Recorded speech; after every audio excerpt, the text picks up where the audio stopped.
Okay, hello, another test. How's it like?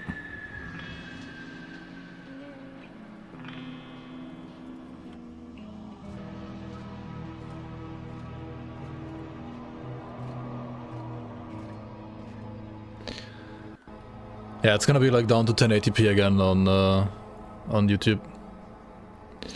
For now. It is what it is.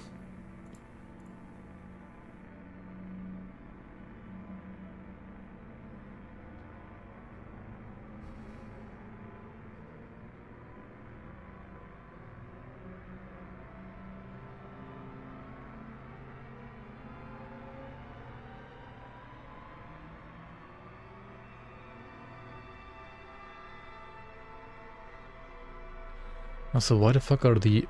Why is the fucking emote heart back on YouTube again on the Twitch, on the chat? Oh my god.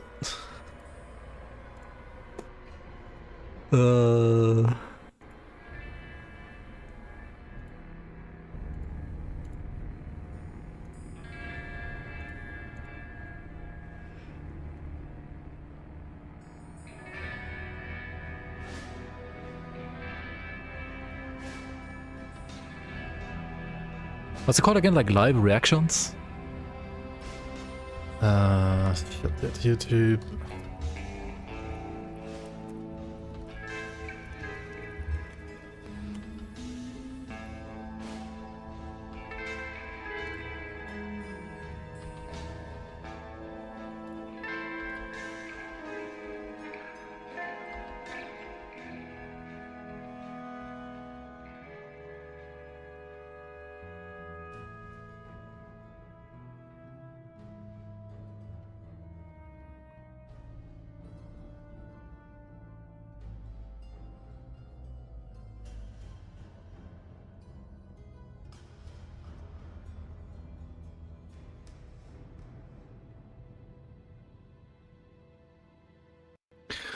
Oh my fucking god, like where the fuck is the live reaction thing again? Are you fucking kidding me? I'm so sorry guys, this is so triggering. What the fuck?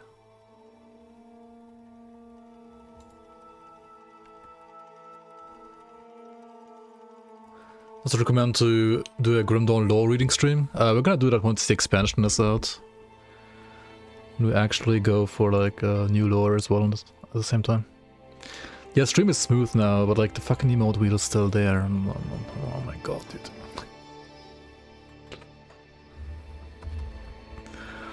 The live reaction thing that I removed last time on the YouTube stream, right? It's there again for some fucking reason. It got reset. How? Why?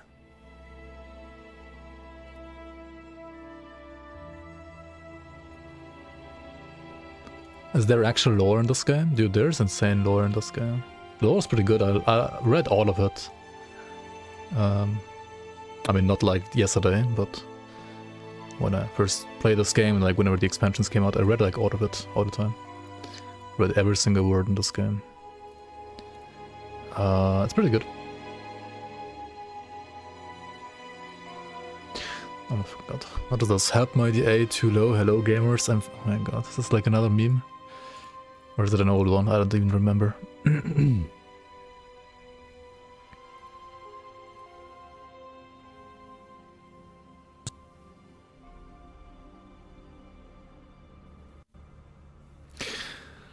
Oh my god, why does YouTube not have like a 1 second like...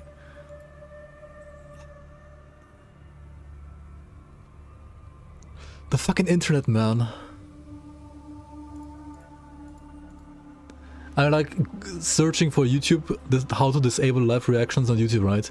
And the only thing I find is like 5-minute videos that like talk about 5 minutes on like how to fix it, but like how is it 5 minutes, dude? It should be like a 2-second video. Oh, it's in customization. Why is it there? Ah, okay, I got it. Aye, aye, aye. Okay.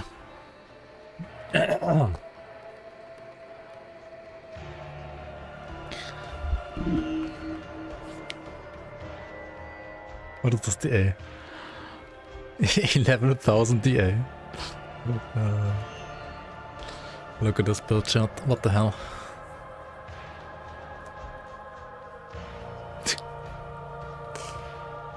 $11,000 DA. The Chinese meta's back. Yo, the Kigmo, welcome, welcome. Just took cocked and demo to hardcore 100 and just have to decide to mind numb yourself to SR25. Yeah. Congrats, congrats. First few minutes mentioning like and sub. Yeah, true. True. I forgot. That's how the word works. Or rather, that's how YouTube works at least. Okay, anyway, enough shenanigans. Let's just go into Act 3 of this playthrough now. Let's just actually play the game, right? So we try 1440p, and it works on YouTube, but it doesn't really work like nicely on YouTube and Twitch at the same time, unfortunately. So I'll leave it at 1080p for now. There is a way to like set up like different encodings on Twitch and YouTube, which I also tried, but it's gonna basically lag out my PC too hard because my GPU is not good enough for that. And it's also like just inefficient. Honestly, like ideally Twitch just has a better bitrate limit than like 6,000, right? Once I increase it to like 10k, for example, I could like just stream on like Twitch and YouTube on 1440p, no problem. But until then, it'll be a bit scuffed. We'll see. Yo, Dikigmo, thanks so much for the prime. Welcome and welcome to the Bloomers. Appreciate the support. Thank you, thank you, thank you. So maybe I'll like try this at some point again. It's kind of weird though, because like it worked for some people, right? Like some people were like watching my stream on 1440p, no problem.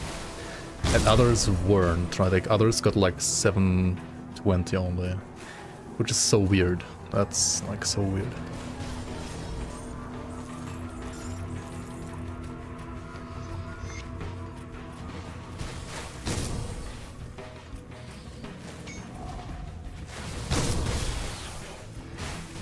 Yeah, no, now it's back to 1080p only. Now it's, I reset my stream again, right, and now the testing phase is over. I had like 1 hour of stream earlier where I tested it, and on Twitch you could only like either choose 720 or 1440, but most people, or at least like half the people, didn't even get the option to like select 1440p, including myself when I tried it. So I don't know, it's weird. I mean, OBS is totally, like, OBS is not the problem. I mean, YouTube is not the problem either.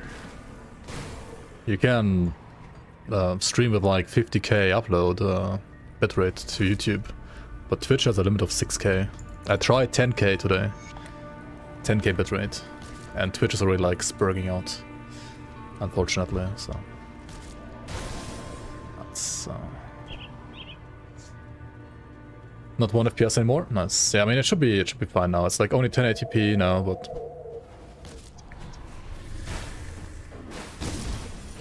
It is what it is for now. Grim Dawn Seasons a mod or official?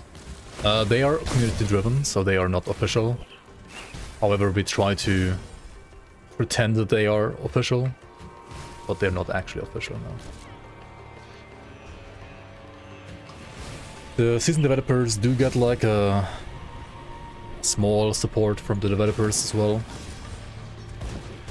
So we are recognized, or like the season development team is recognized by the actual official developers, but we are not like affiliated with them or like anything like that. It's all like community driven.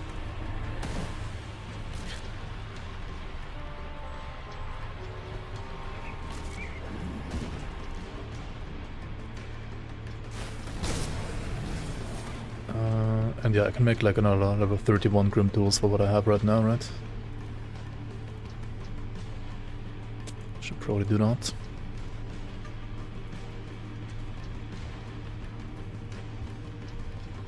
True.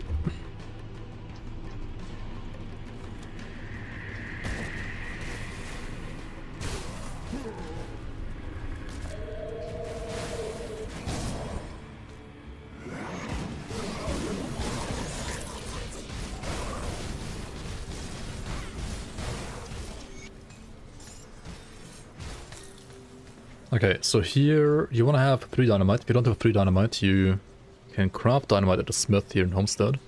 And then you want to port back to the portal that you ideally left next to this detonation site. And now we're gonna explore the Pine Barrens Jagged Waste region.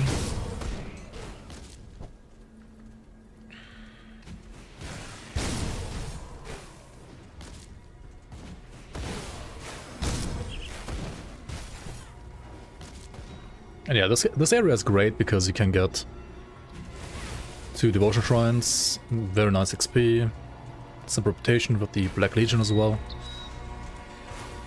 Your favorite area in the game even. Yeah, it's like a nice side quest area. Makes you kind of feel more like a monster hunter for a bit. It's like the monster hunter like side act here. In a way.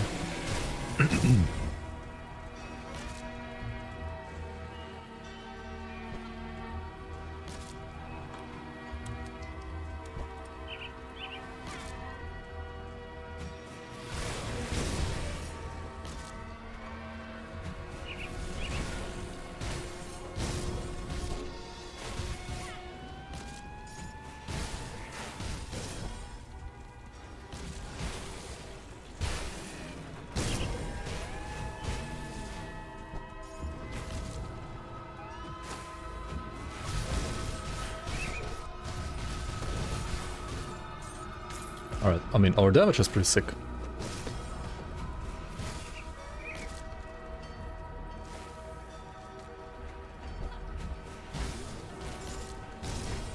And we got the poison gland as well. Very nice. That's all you need. Kill Megara, get the poison gland. And then here in the second part, right, in the shaded basin, you'll now find the cave that is not marked on the map. There's like 2 different caves here. One that is not marked on the map and has like a couple of different like spawn locations, like one around here, then like one further down, like over here I think.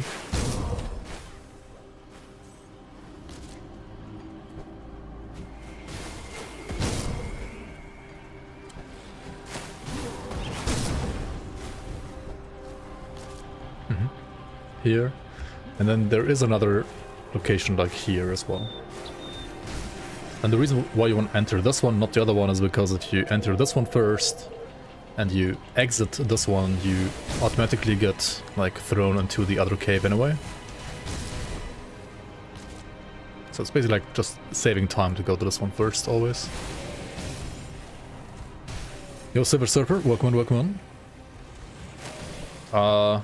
I mean, I'm a little bit annoyed that like the 1440 test for the stream didn't go quite as planned, but oh well. To be honest, I also did expect something like that gonna happen. Like, Twitch just doesn't really have like the proper support for streaming in 2024, I feel like. Like, how can you not stream in 1440, man? How?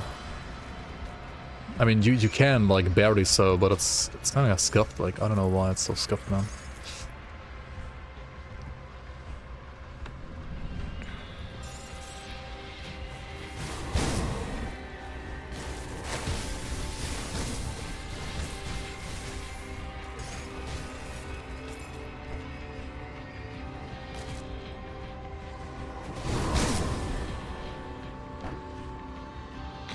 Yes, this is a SSF run. This is first start. Yo, Sapin, welcome. Twitch kinda sucks these days. I feel like it's not like that bad, except for their bitrate, which is arguably one of the most important things as streaming servers.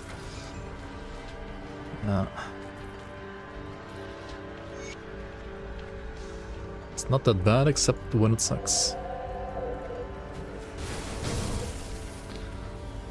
It's a matter of money, yeah, sure.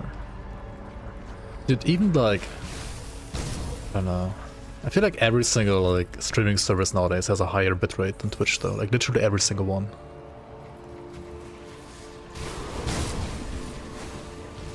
Like including like freaking like porn streaming services as well, I feel like.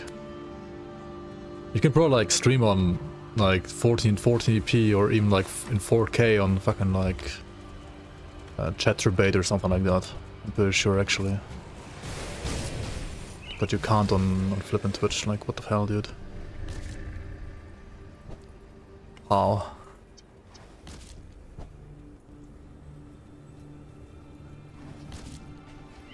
I mean, I guess there's more money to be made on Chatterbait than on Twitch as well, so...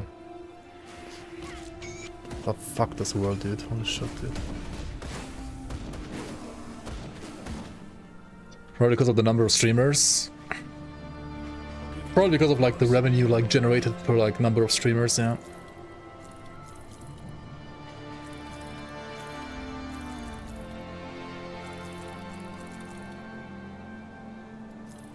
Venom Fang of Veracity.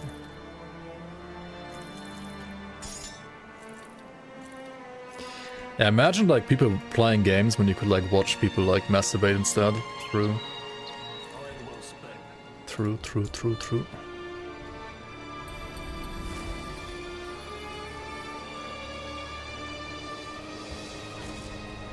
Rector bait. Oh god. That sounds yeah.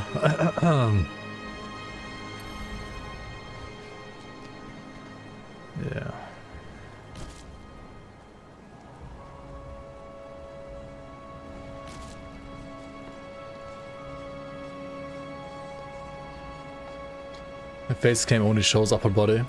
What do you expect? Oh, do you want me to like put a feed cam too? You hear, tune into the stream and you hear weird things, must be my stream. Yeah.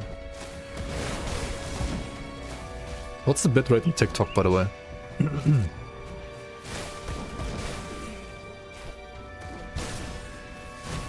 That's maybe like a website you can take at least like semi-serious still.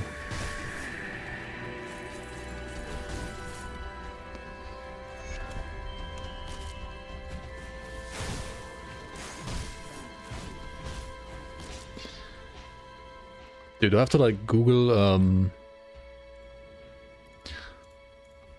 upload bitrate Pornhub? No, I mean like streaming bitrate.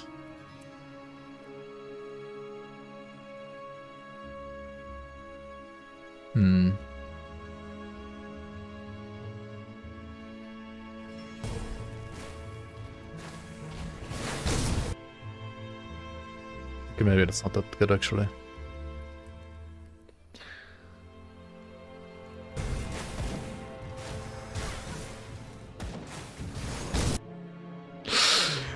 People like posting on the OBS forums. Streaming issues on Chatterbait.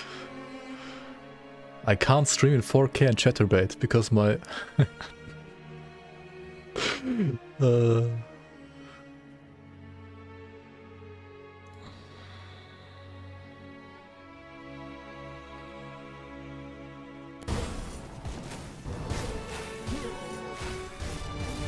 Yo, welcome in, Mr. Russian subscriber. Welcome, welcome.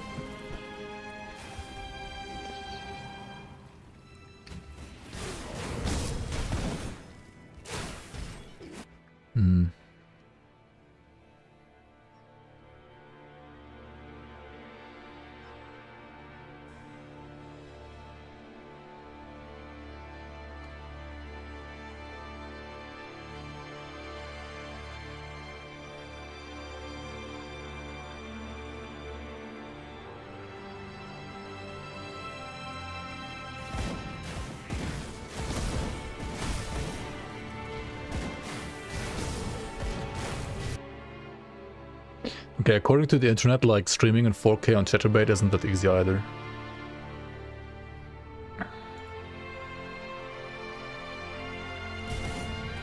I mean, big, like, high quality streams, they always, like, need, like, tons of server, like, load, so it is understandable that, like, high quality, like, high resolution streaming isn't, like, provided by everybody. It actually makes, like, YouTube a very interesting choice, because it is, like, really, really good.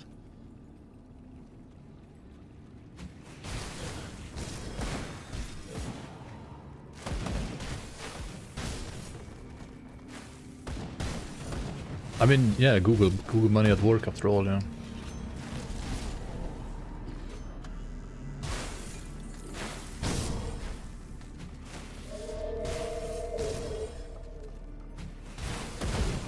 Can I get your opinion on which of these sound more scuffed? Aether Force Wave Commando or Aether Sandbox Infiltrator? Yes. Wait. Why would you play Infiltrator for Aether Sandbox?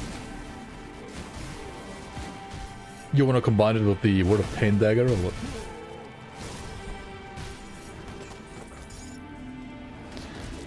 And Aether Force Wave Commando. I mean, Aether Force Wave Commando is doable if you're playing like the League, right? If you're playing the League content, then it's actually fine, probably. But in vanilla, it's yeah, it's probably worse than the Infiltrator even. I would have to pick the Commando here, actually.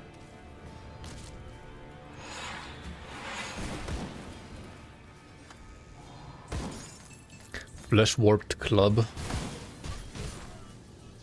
Monka.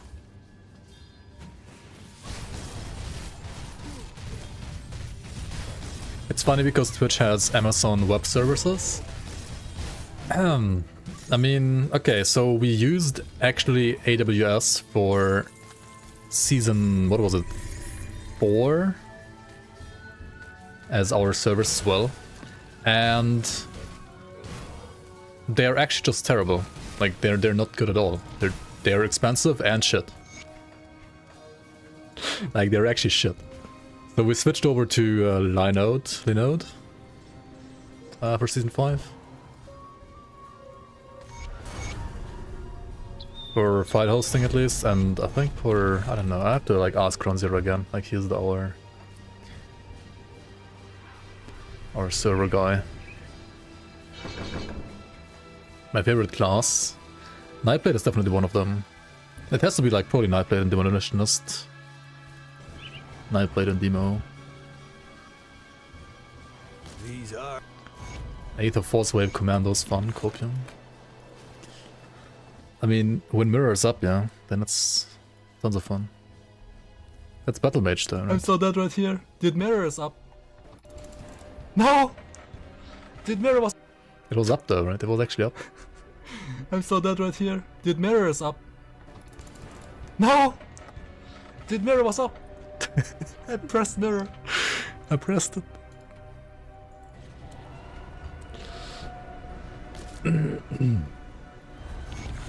So how good work? Good work, he says. Yeah.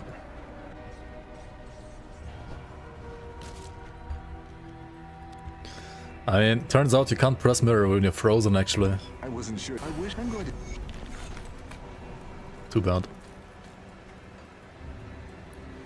I'll skip. You were joking. The Legion is... You're joking.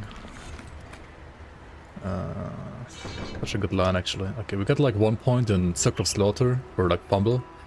And honestly, I don't even know what I'm doing right now. I mean, I do know what I'm doing. But there's like nothing you really need from this class anymore, right? I mean, you want Execution, of course, right? Execution is nice. And you can always like put more points on Shadow Strike if you want more damage here, right? Like more single target damage.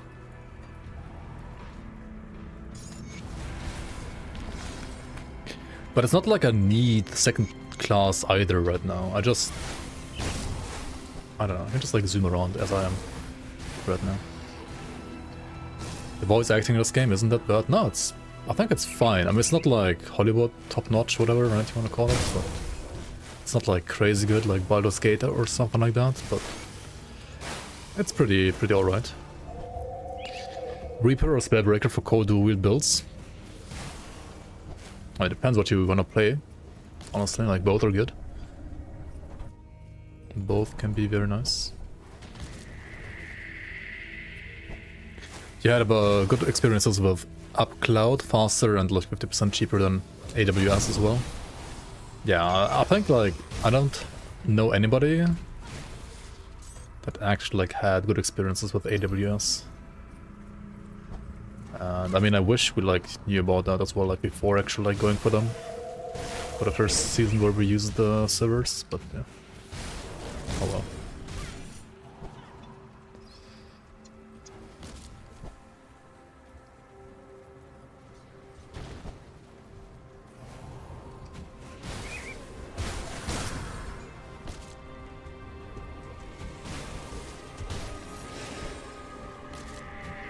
Alright, Crotting Roblands, you wanna find the Dermopterian hive here. And set the hive cluster under attack.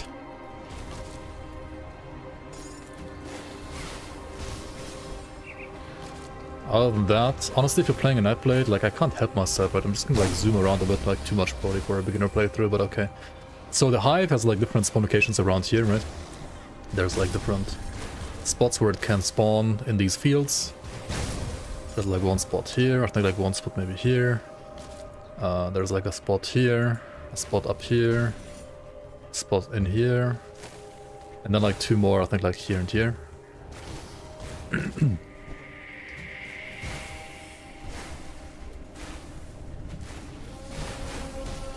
And that's where it is.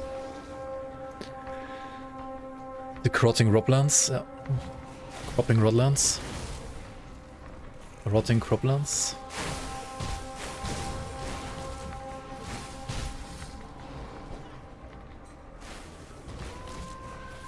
Oh, we gotta kill the Viziers. There's two Viziers you wanna kill. The green one, the orange one. You can skip the first tunnel. You only gotta clear the second one.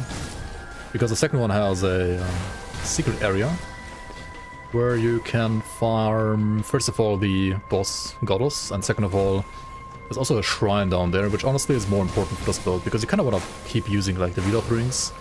The Veloth rings are absolutely insane for this build anyway. Tomorrow is a League season reset. Oh yeah, nice. Should I play some League again? The last time I played League was probably like 5 years ago. Actually, no, that's not true. But like 3 years probably. It would be fun in a way. I have also like no idea what they did for changes this time around. About some Torchlight Infinite. I watched the video from what's she called again? From Lily, right? DS Lily. And I was like, nah, this game is too zoomer for me.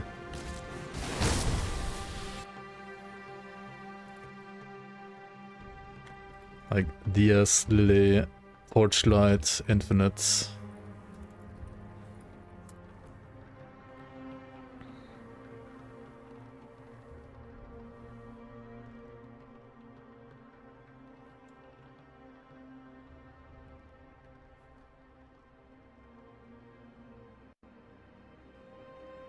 Was it this one? It might have been this video right here. Infinite. Well, I started the Endgame. Been it is fun, and this is what it looks like. This is probably the new fastest paced ARPG.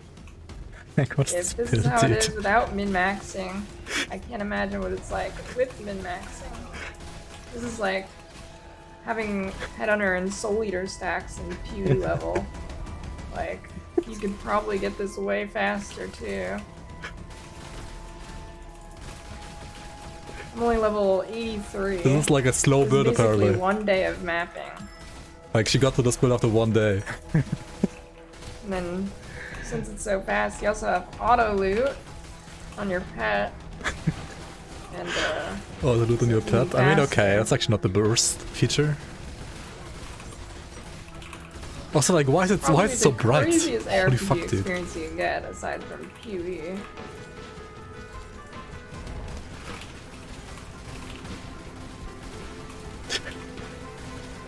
Okay, the boss at least doesn't die in like 1 second, right? I just gave the buff like a tanky mod, or I mean a boss a tanky mod there. So. Ah, okay, he was tankier than usual. Okay, got it. Stuff. I don't know, man. Like, how does gameplay even matter at that point? If Endgame Survivors, Vampire Survivors was an ARPG, yeah. Exactly.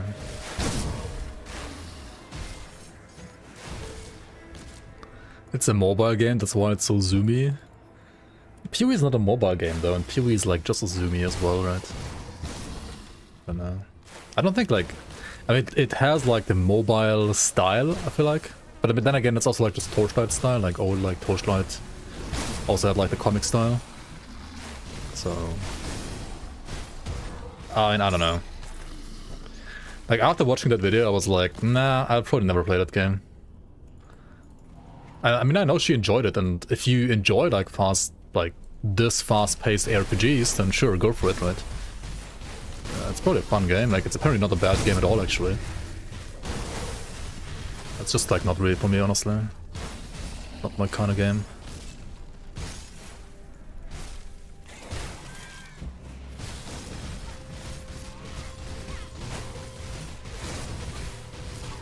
We played Undescended recently. It's much less zoomy, but much more pay to win.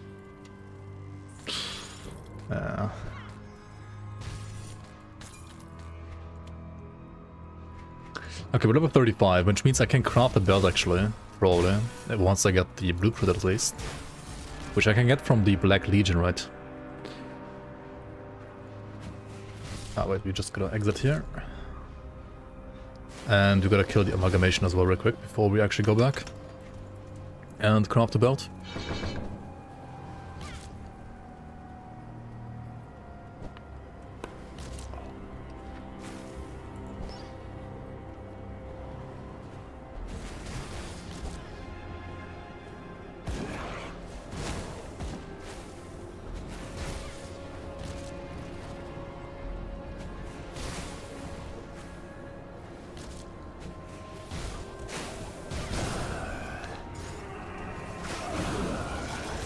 Maybe just one-shot this guy. Okay. I mean, normal difficulty Grim Dawn can be a little bit ridiculous sometimes too, not gonna lie.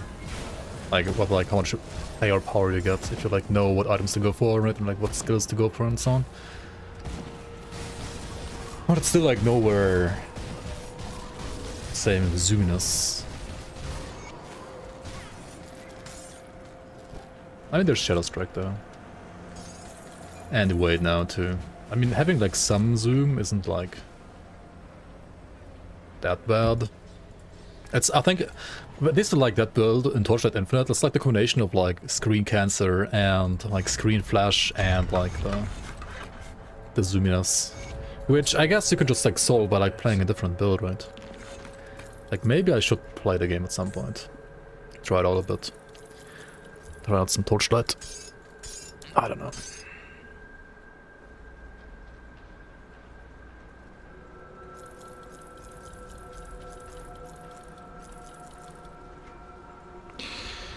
I gotta check my gear every now and then, right?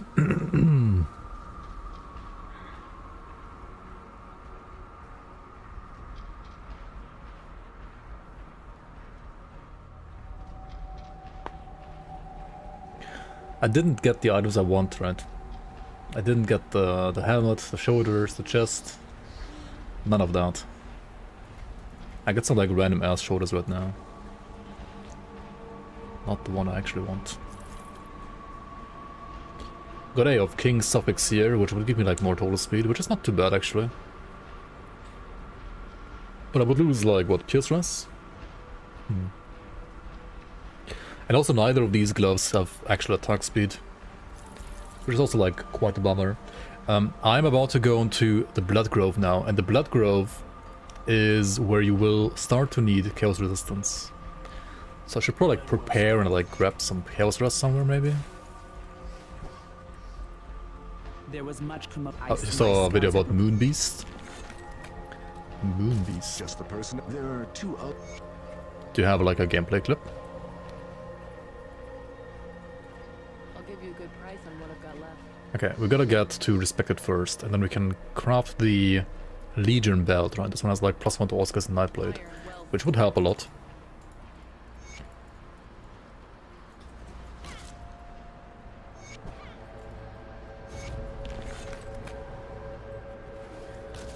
Better watch a video about Mr. Beast. Oh my god.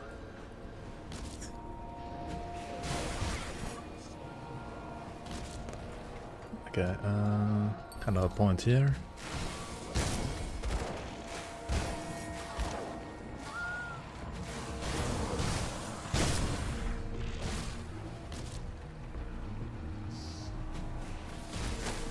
Mr. Beast, Dance of Cringe. Aren't like almost all big YouTubers like just cringe? I don't know. Like, literally with like every single YouTuber that's like actually big, I always wonder like how the fuck are they even big? But yeah. I guess I just like don't share the average like comedy opinion or something like that. Veritasium, yeah.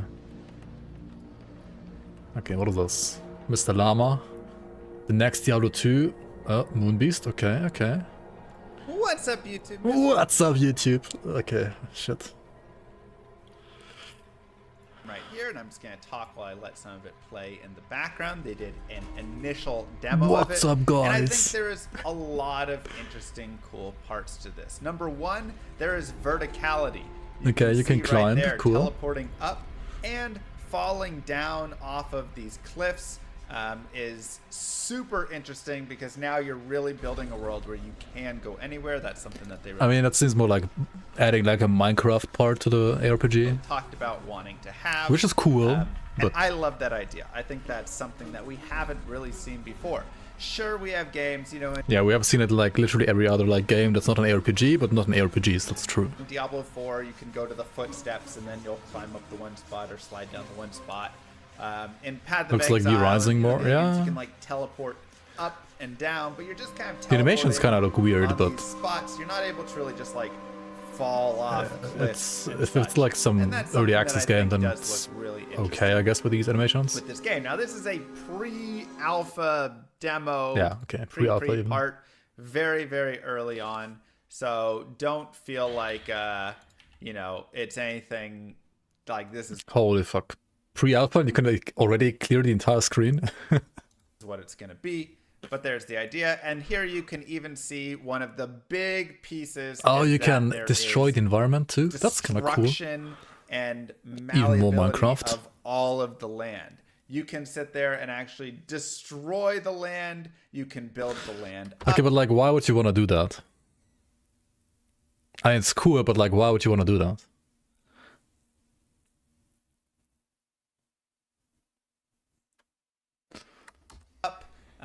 And create the world, and it will persist throughout. So there is, in my opinion, a lot of really cool potential with this idea of building and shifting and Like, I can see you wanting to do that in like a survival game.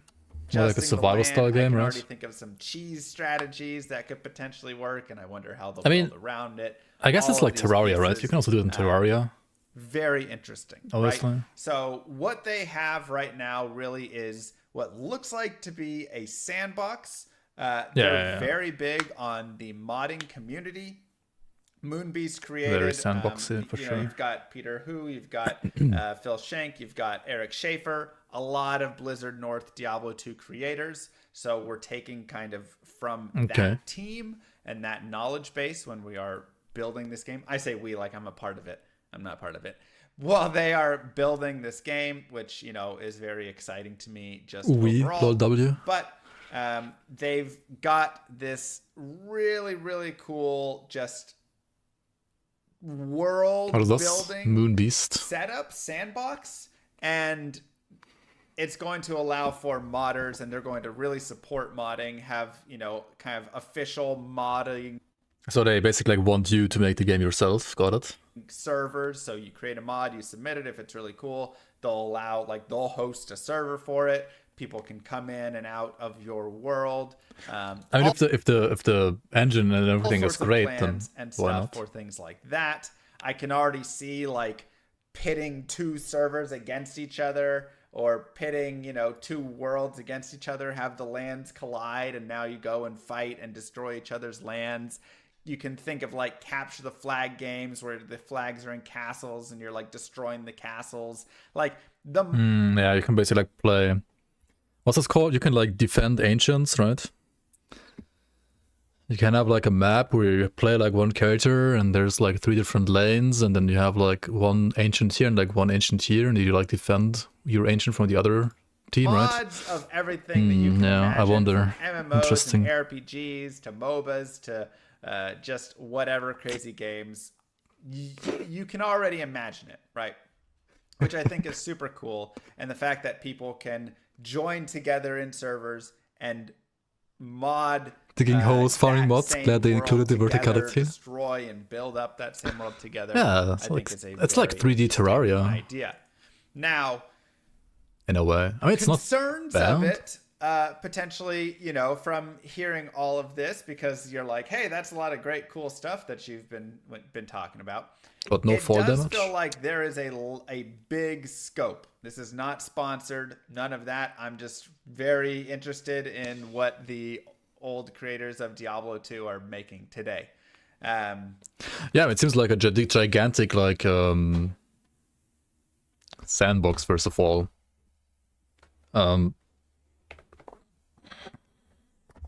but there is a lot of potential scope creep in here, right? It seems like the possibilities are endless, and when the possibilities are endless, that definitely has a little bit of a worry where you're like, is there just going to be so many things that they constantly want to implement and have built and have all this stuff? oh, you can And double jump. Poke you. it just becomes difficult. I could see that being a potential issue right there. I mean, it's just like the thing is like it's just like a sandbox, right? There's like no Other game. concerns are, will this work in an I mean, ARPG it's like a game as like how Minecraft or world style, original Terraria or like will this be something Roblox and where so on I are can like games. play Of course, through there's a the game, but it's like in this destructible, persistent world, and it gives me a good enough feeling of an ARPG. Because it is kind of a Minecraft Proto's making up things in his head. style, and will that be too much, right? Does that not hit the feeling that you actually kind of want to feel? I could see that potentially being something as well that is an issue, and so that's something that, I imagine they're going to have to look at. The third piece, of course, is what is the actual ARPG going to look like? Exactly. What are the itemizations? What is the actual game gonna look like? What are the Like, skill apart from the trees like? sandbox? How do stats work? Is there level scaling? All of this stuff has a lot of questions, right? Is this game going to be so fun to build and not fun to play? I don't know. So these are all questions and things that are to be answered later on. They haven't built in much for itemization and stuff right now because they're very focused on getting this world, It looks kind of boring right now because like the animations and the abilities and the speed is all like very, very basic, and it doesn't like look very inspiring so far. It just looks like they are more like trying to show off a sandbox in which then you are supposed to like do your own Sandbox created. And again, I think they've done an stuff, absolutely right? fantastic job. I mean, you can just go and modify all sorts of stuff all over the place. And I want to see if there's the... But yeah, he builds like a pond, and then he builds a waterfall coming off the pond, and like all sorts of crazy stuff. The worlds are procedurally generated. wait, he makes a pond and there's like a waterfall of the pond. I mean, yeah, to me this looks They like have 3D multiple Terraria. generators, which kinda. are awesome. So you can just ask it to procedurally generate a lava fortress, and it'll build the fortress right there and animate it and have all that stuff. You can ask it to build this different. And I mean, if you like Terraria games, all these different worlds, you're gonna love this. Again, I think Probably, the yeah. base If it's like actually gonna piece be that good, I they're don't putting know. out there is amazing. And even if their ARPG they build on top of it for some reason doesn't seem that fun, it feels like there's so much modability and so many cool things in that way that maybe they could just own the world and let all the people build awesome mods. So it's like, well, their ARPG Terraria is like boss fighting and building though. I mean, was it always like, I mean, the building part always existed, right? Like the boss fighting, I don't know. Like now there's like tons of bosses and so on you can do in Terraria, yeah. But like back when like Terraria started, like when it was like an early access, like or an alpha or whatever. But somebody built an awesome MMO. Like I got a Terraria key in 2000, I don't even know, like 13, 14, something like that. And I played a game. Like I don't know, how many hours do I have in Terraria? Okay, where the fuck is Terraria here? Hello? Terraria. I played 87 minutes. Oh, 2017. I played 87 minutes on Terraria and then like never installed it again. Like, I don't know. So It just I wanna didn't go click play for me. that. I don't know why. Somebody It was like built too an boring. awesome MOBA in it, so I'm gonna go play that. I could see that being a world that could exist. But additionally, maybe the ARPG is really fun as well, right? And also, like, if I wanted to like get into like a survival game, then I mean, I played like more Valheim than Terraria even, We don't have that information. because I just like the graphics and the. But it's just like, it's just I didn't a like the cool pixel idea. graphics and I the love that art they're style not supporting much, I guess. Solo I like the Self-Found, camera they're perspective supporting either. Full Trade on Didn't it. click for me. They're really supporting the mod community. It And feels this looks like a they're- nice game, but it's not like. I wouldn't call it like an ARPG right now, right? This looks more like a survival, whatever the other one was called again, the vampire game, right? Or like a really trying to like a Terraria play into game and, to me and so just far. really lock down that idea of the old school mindset of like, And also, it's like it looks like it's either gonna stay a sandbox forever, or it's gonna be like an actual game in like 2030, right? Like, this looks way too early right now, which is fine. I mean, it doesn't look bad, but not something I'm gonna like play tomorrow, right?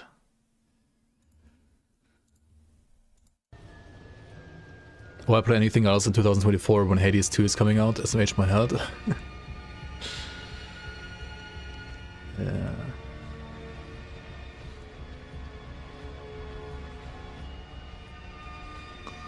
Grim Dawn's camera being so zoomed out and rotation makes you feel like other ARPGs make you too claustrophobic. Yeah, I can understand that too.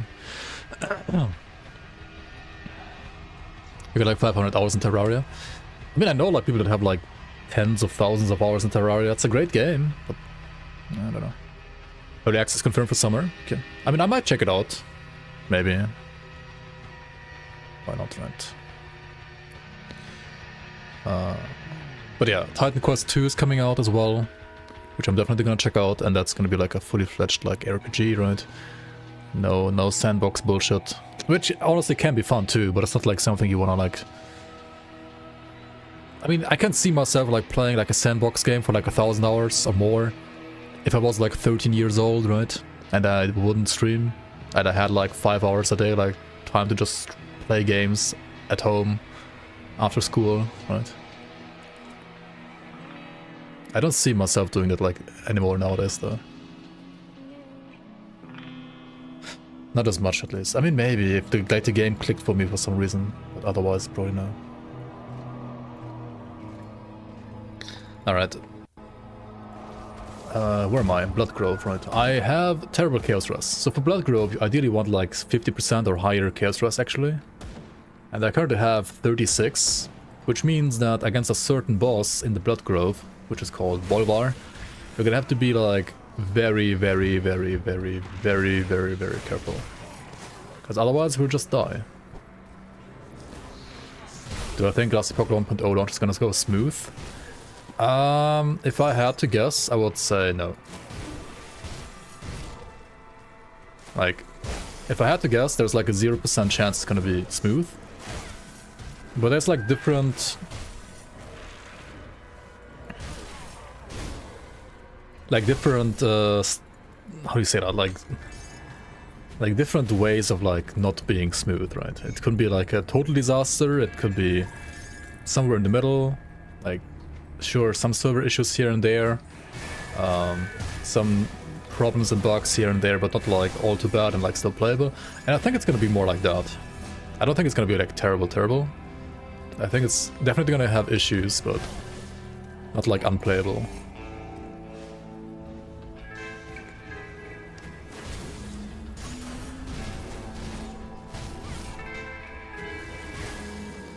I missed some more berry. Yeah.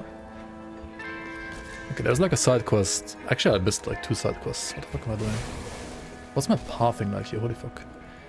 Let's go here in this corner first, like a southeastern corner. Got a totem here.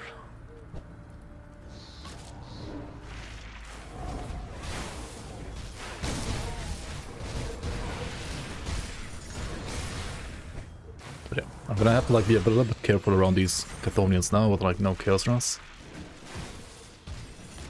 But I mean, still normal, so like it shouldn't be all too bad. Okay, where the fuck is the... Yeah, it's here, right? Morton's Claim. Side quest. Year of the ARPG, Grim Dawn 1.2, LE 1.0, PoE 2. I mean, Grim Dawn 1.2 was like last year, right? But ideally we got the expansion this year, so that's gonna be nice. Titan Quest 2 might be trash. Might be, yeah. Who knows? I mean, we don't know anything about Titan Quest 2, honestly, right? We know nothing. Like, we know the game will exist. What else do we know? We got like 5 screenshots, right? And then we know it's gonna be about Titans and questing. And we know it's an RPG, and we know it's gonna have a dodge roll, or like something like the evade button from Grim Dawn. And it's gonna have 2 class system again, which is nice. Like, what else do we know? Weren't the fanfiction DLCs for Titan Quest like kind of horrible all around? Fanfiction DLCs. I mean, I wouldn't say they were like horrible, but after like someone who's obviously very biased towards Titan Quest, like Kerplunk, right? Kerplunk showed me some of the map errors and like Eternal Embers. I was like, man. Like, I literally made better maps myself in the season than those guys did, honestly. Like, they're probably like using a similar editor, right? I mean, it's the same engine, right? Like, some of the map errors were... Like, how? How do you even fuck it up like that?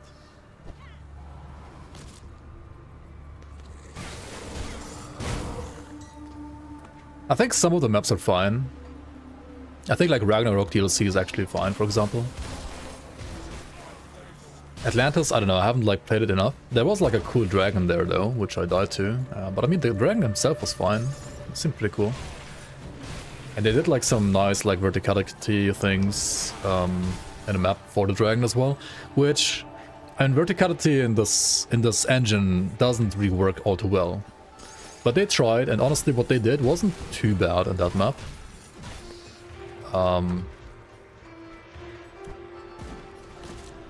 But some of the map errors and Eternal Embers were apparently not kind of bad. I do think that like some of the models look kind of nice. I mean, for a like 2006 game, they look kind of nice, right? But I mean, Grim Dawn's models also look very nice and always look better, honestly. So I don't know.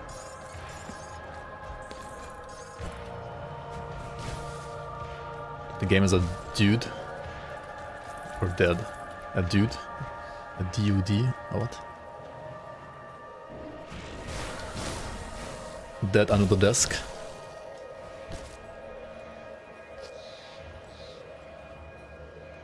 Setting and atmosphere is great in Titan Quest? Yeah, sure. The music is also actually pretty good. I think. Oh shit, this guy, yeah. This guy right here, Bolvar, right? Don't die to this guy, please. Make sure you have like 50% chaos rest. Don't fight him with like 36 like I am right now. Or I mean, if you do, then make sure you don't die. Right? Like, just don't die. or be lucky and have him like spawn with a fucking like thunder prefix on his gun, so he deals no damage. If he rolls like double chaos damage on his gun here, and you have 36 resistances, you're probably gonna die. You are probably gonna die.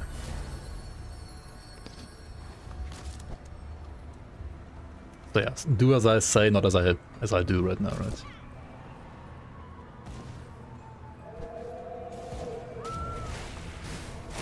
Yeah, as long as you don't have to like traverse the verticality yourself, right, in Grim Dawn. As long as you don't have to like climb stairs, it's okay. You can like make some like nice viewpoints and stuff like that. Oh yeah, the Grim Text mod. Yep. These two fangs core for the build. They are pretty much the best I can play right now at this level range. I was playing the Few Squirrel's Tale before, which I also plan to play later on, like try later on. The problem with Few Squirrel's Tale is that, at least on normal difficulty, the highest level that you can get from that weapon is level 12, right? Because it's like a very early cave in Act 1, and the boss there only scales to level 12, right? So him being like level 12 means he can only like drop a level 12 weapon, never anything above that. So we'll have to like wait for like elite or ultimate difficulty to like get higher level weapons there. And until then, the dagger I'm using right now is like 100% always the best weapon. So, at least for Witch Hunter. If you're playing a Dervish, you can also like play Ganavakar's things, which are arguably as good or even better. But yeah, this weapon is insane. The Rift Scourge Slicer is pretty insane, which is why I went to the Hidden Path here in Act 1 so early. Alright.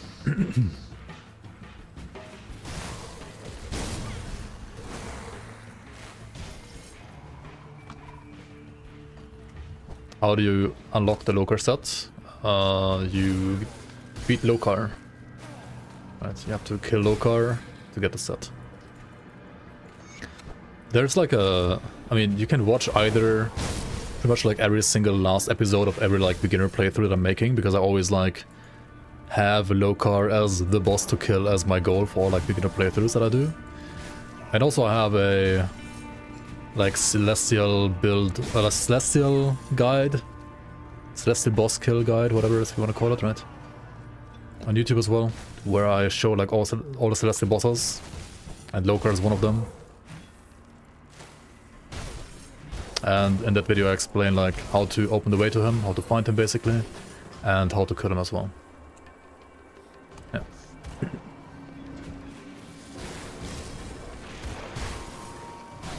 Would I recommend dropping Uzuin's Torch away for getting the second Abomination power? It depends how much Chaos to Acid conversion you have. Right, if you have Chaos to Acid conversion, then it can be really good. If you don't, then it's kind of useless.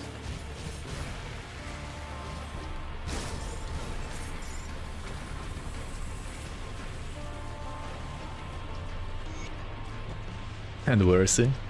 Well, he is in a spot. He is on the map somewhere. He is in this game.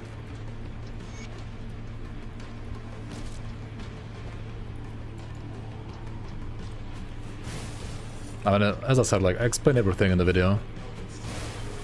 If you want to watch it, it's a bit less straightforward than like other bosses. Good, you're back. Found out about video games. Yo, you like video games? Thank you so much for the resub, I was. How you doing? Appreciate the support. How do I have no dynamite? Okay, let's make dynamite. I want to blow up like all the dynamite chests, I think. Because you can get blueprints from them. That's nice. Getting blueprints is nice. Oh, this is actually a decent-ish medal.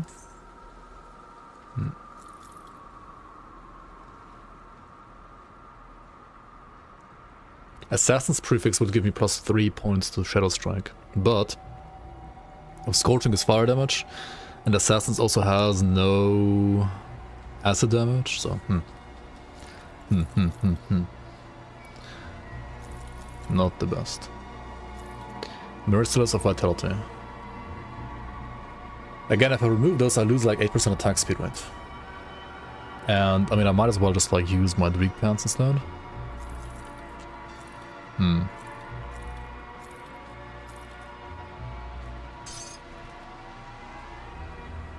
Celerity is casting speed.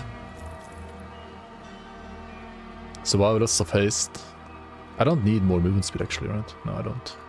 And these still have like +2 lethal assault, which is pretty insane. They have terrible armor, but I mean...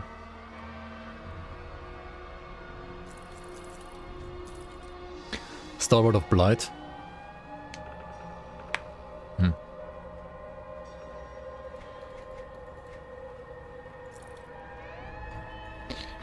Honestly, I think I'm still good. The one you call Ulgrim has Oh, wait. We gotta the order of choose... Who do we want to choose here? So I have come before you. Wait, how did they even open the gate for me without choosing a faction? What?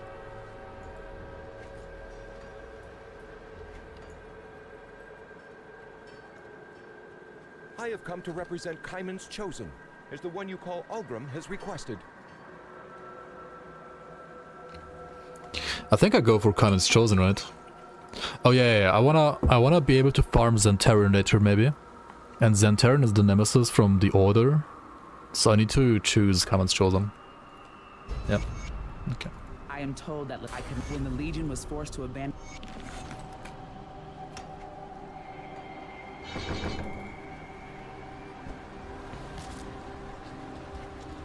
Now, I guess you can actually like always open, like go through the gate. Sorry. Holy shit. You can like always go through the gate like once you have talked to Ulgrim. I thought you have to like talk to them as well, but I guess you only have to like talk to Ulgrim.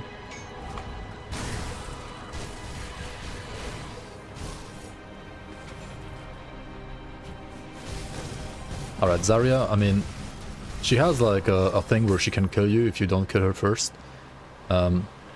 So like whenever she drops down crystals and they'll zap you, you can die if you have like terrible kill stress. But if you just kill her, then yeah, she dies.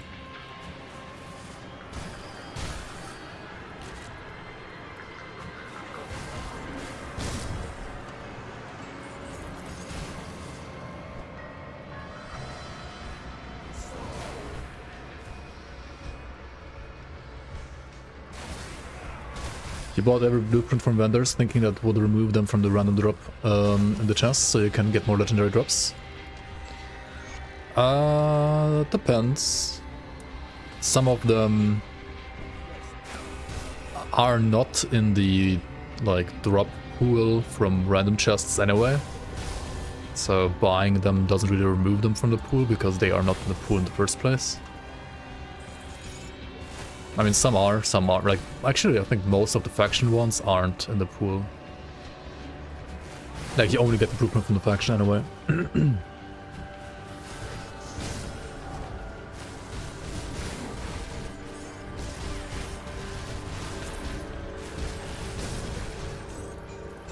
The damage on this class is just brutal, man. Brutal damage. Especially on Shadow Strike. Like, I only have 1 point in this right now, right? But I get so much flat damage from Lethal Assault, it's insane. And that gets like multiplied by quite a bit from the weapon damage in Shadow Strike. And these convert Pierced Acid to Shadow Strike. It's not too bad. And you convert Pierced Acid and Cold to Acid to Shadow Strike, right? Because if you play 2 of them, you have like the global Cold to Acid conversion also working towards you, like for you, to your favor. Xanta is a boss now. I mean, Xanta is a nemesis, right? I mean, Zentaran, yeah. It's obviously Xanta.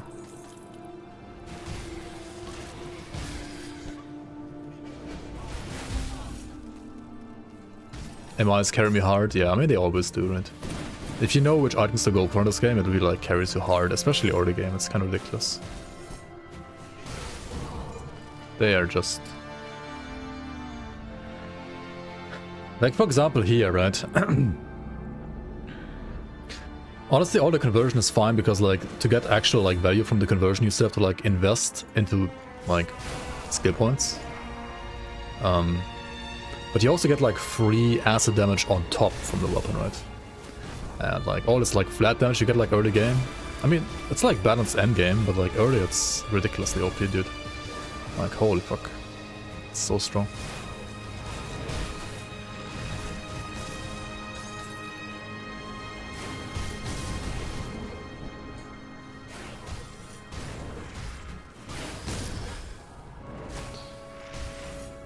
Do I have any endgame set for this build? I mean, if I wanna push this over to my main account, then I would have like every single set in the game, yeah.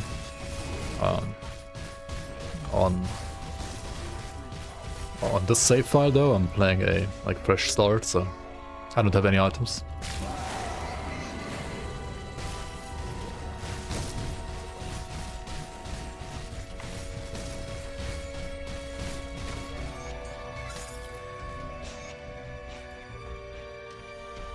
Do I have a Grim Tools for what the endgame would look like? I only have the Grim Tools for the like budget end game, I guess. Like for what I'm gonna like play at 100. Or like rather what I wanna try at 100. I'm not even sure still if like, I mean I'm pretty sure the Rift Scourge slicers are still better than Pure Squirrel's Tail, but maybe I'm wrong. Pure Squirrel's Tail is pretty insane now. They're kinda close now. It's always an honor to get wrecked by reptile crows in the pit. I'm sorry, man. Just wanna share, you finally got the Mythical Korvax brand. Nice, congrats, congrats. Right for your thesis. Oh, nice. Oh yeah, good luck with your defense as well. That's huge, that's big. Zoom in. Yeah, I mean it's a night blade after all, right? It's no fucking like Drain Essence build or some bullshit like that.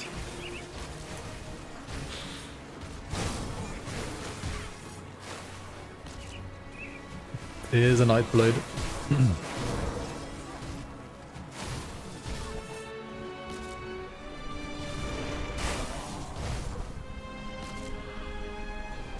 Hello.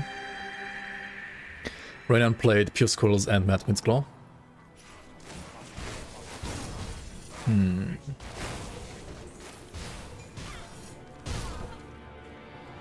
I can see that, yeah.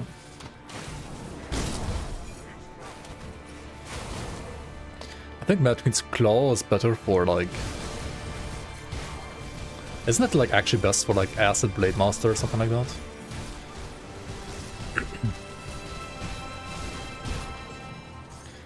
Because isn't the weapon itself like a sword, so it's like physical base? Something like that. Oh, you played Acid Blade Master. Maybe it's shit on Blade Master then. I don't know.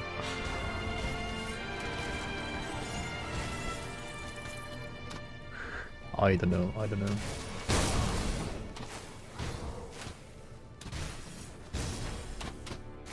Can't wait for the expansion. Yeah, it's gonna be like towards the end of this year, right? Oh, by the way, we found Vilescorn Bracers. The Vilescorn Bracers are like really nice for damage, for acid builds. They have attack speed, they have like % acid damage and so on. They just don't have any resistances really. But I mean, I guess we can still play them, right? Why not?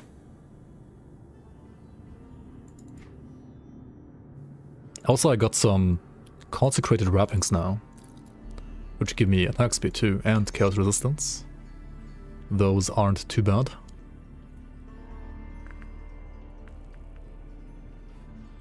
And then I guess I should also like change around some. I gotta get like more resistances on my gear, right? And probably like finally remove the explorer stuff. So I could play this one right here. I could play maybe like another helmet.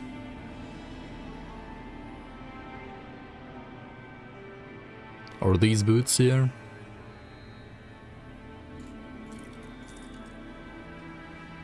Sure, why not?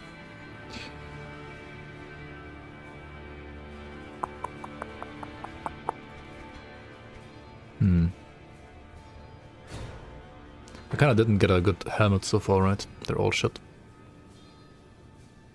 I mean, rather I don't have any. Celestial of Ruin.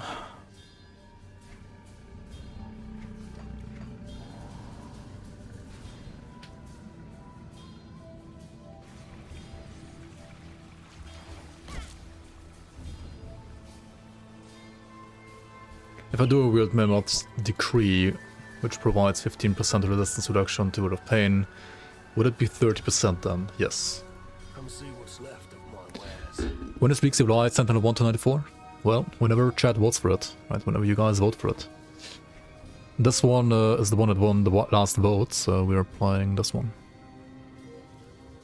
Also, by the way, if you want to vote for the next Endgame build, right, you can still vote on the second link there. Which should also be on YouTube, like in the description below. Wait, why can't I chat here? Oh, I can, there we go. Just laggy.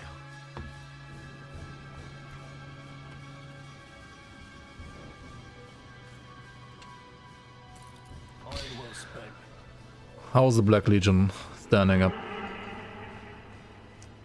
Still not respected. They still don't respect me. Unlucky.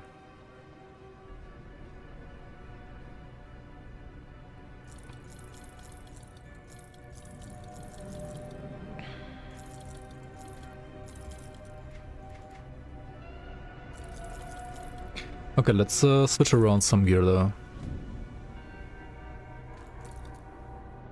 These are kind of nice too, honestly. They have no attack speed though, right? And no acid damage. Yeah. Okay, do I want that? No. Okay, if this is like your first playthrough, right? You probably want to save all the explorer pieces. May the light of... Because those can be like very nice for like a next character as well. Definitely also as long as you don't get a local set.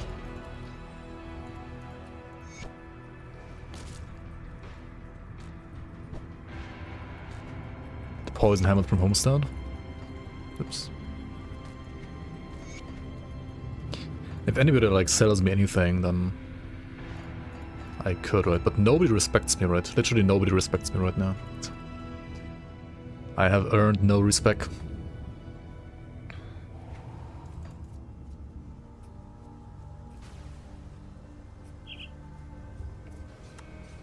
You missed the last vote. There's gonna be more at some point in the future. No worries. Okay. Blade Spirits. Sure.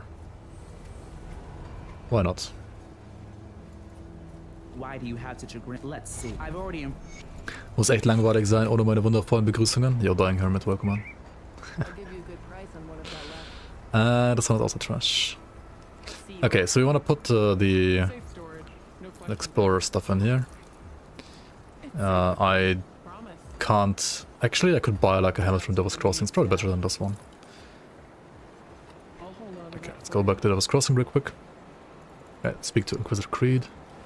You're here. You're here. I am here indeed. I have returned.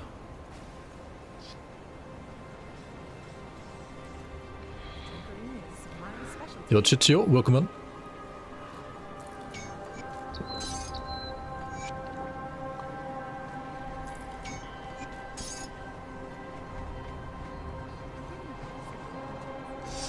Okay, what do I want to put in my pants? What do you always put in your pants, chat? Scaled hide, right? That's what you want to put in your pants. Scaled hide.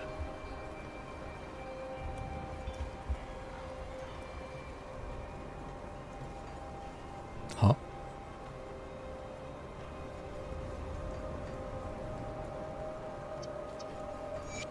Let's get some slow resistance here. I don't really like need more movement speed, but like slow resist is still nice to have. Let's check out Devil's Crossing. They have like this one for vitality resistance, they have this one for vitality resistance. So there isn't much to choose from here, is there?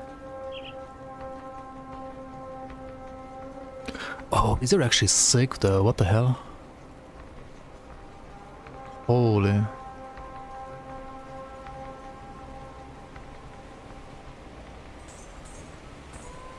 Faction gear for the win.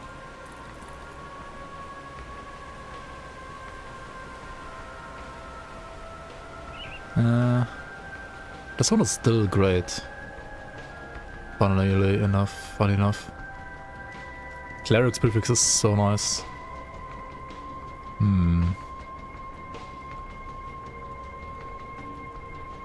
That's some serious drip now. Some serious drop and chaos rush as well. That's what it is. Some serious chaos resistance drop.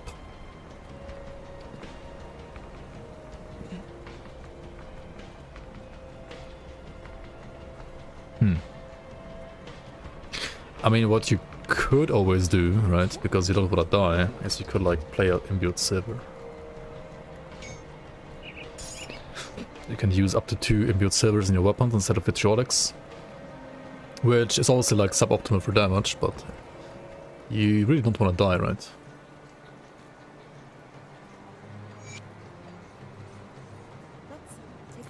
Drip greater res. I mean, you can just use the illusionist. Right, and change your drop here instead. But then it's like not OG drop, right? No OG drop. I don't know about that one actually. Okay. Also it costs money.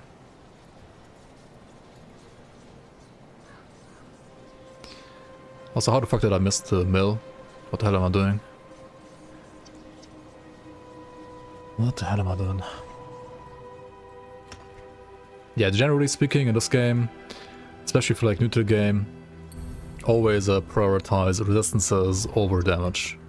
Just always do that. At least on your like armor. On your rings or your weapons and so on, you can go like for damage, sure, but like on your armor you want to go for like resistances first and everything else secondary.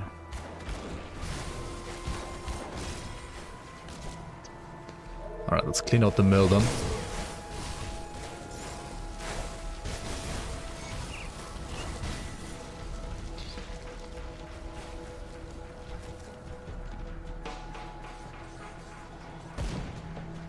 You can't get the Morganath shoulders to drop. Well, you have 6 pairs of gloves, 2 pants, 5 Magi rings, 2 prime rings, no shoulder or weapon, 4 helmets. Are you doing the side area? Like, where does the mantle drop again? The shoulders? Is it from the Magis or is it from the? It's from the Magi chest, right? Like, if you wanna farm that, right? Like, as quickly as possible, you can technically only farm... Like, enter the dungeon only all the way to the Magi's, kill the Magi's, open the chest, and if you don't get it, you just reset right away, right? You just, like, log out. Like, that would save you, like, time saving the shoulders only. But of course, you get, like, less value from your... Oh, we need more reds from Murmur first, I guess. That's fair. Can remove this note here though. Okay. Stay strong.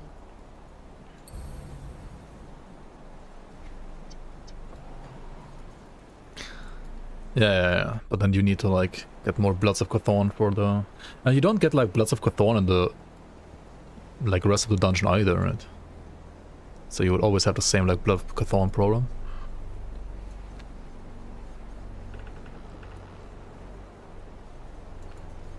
Okay, let's go for Act 4 now.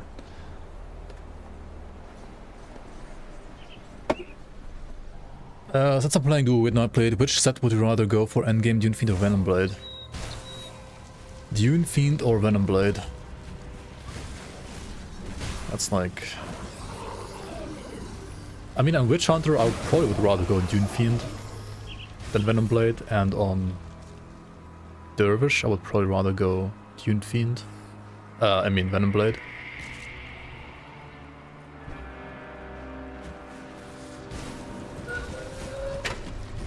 Ah, I've been expecting you, human.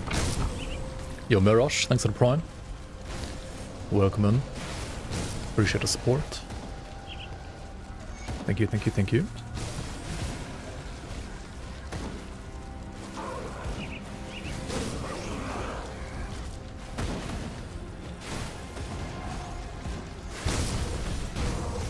Alright, the Asakon Road. Currently in the base game. It's a rather empty area, isn't it? And there's some like lore here and there and some other stuff, but most of this area is rather empty.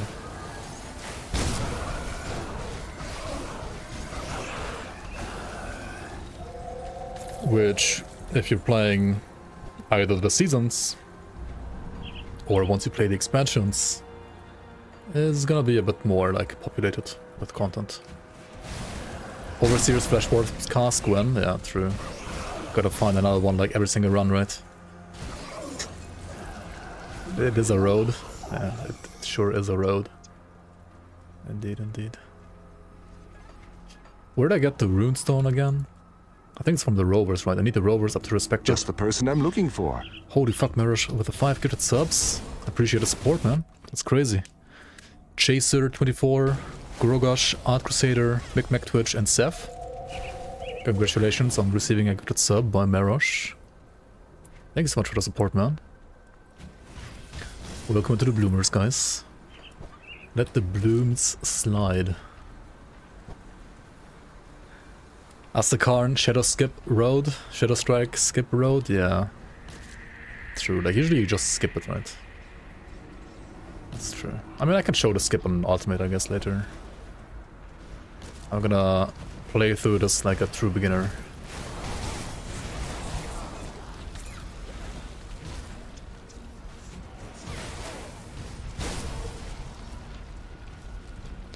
And yo, Fromage, thanks for the membership on YouTube as well. Thank you so much for your support, man. Dude, you gotta decide though, like, are you gonna watch me on YouTube or are you gonna watch me on Twitch? Like, do you just have like both of them open at the same time? That sounds a little inefficient, honestly. I mean, I don't mind the support, but like...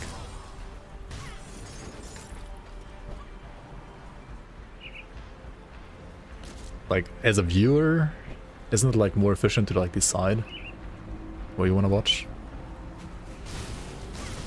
I mean, I guess you get like an ad-free experience on both the Twitch stream as well as the YouTube videos then, right? Not just the live stream on YouTube. That's not too bad. There's still some value.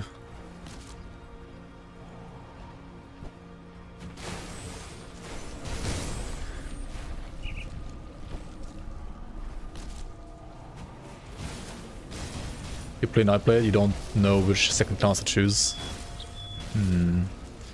I mean, what damage type do you want to play, right? The most straightforward damage types to play as a Nightblade are Acid, Pierce, or Cold, right? Cold probably being like the easiest overall, but I mean all three are great and all three are viable. But like depending on which damage type you want to play, your second class might depend a bit on that. Like for example, for Pierce damage, Soldier secondary is great, or also Inquisitor secondary is great. For cold damage, Arcana secondary, Inquisitor secondary, Necromancer secondary, even like Shaman secondary can be good. So like, I mean, if you have like no gear yet really and you can't decide between Code or Pierce yet, you should probably pick a Inquisitor secondary. Because Inquisitor like supports both Pierce as well as Code pretty nicely. And then you can like decide later on like want to play Pierce or Code.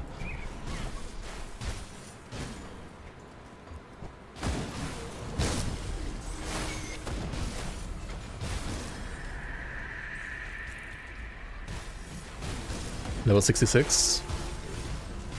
Oh yeah, you should like definitely like choose your second class then, holy shit.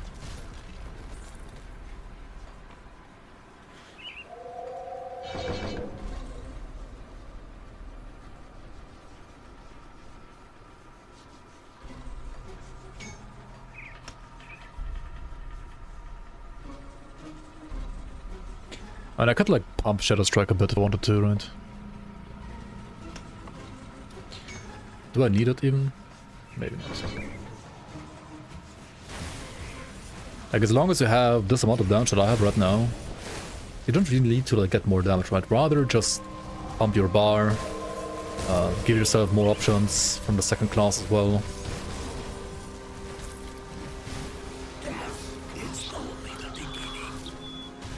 You get so much damage from these items in a way. Arguably too much even.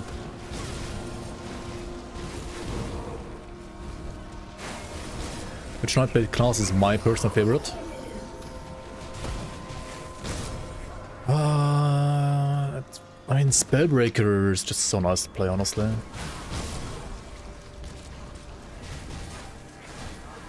It's probably one of my favorites for sure.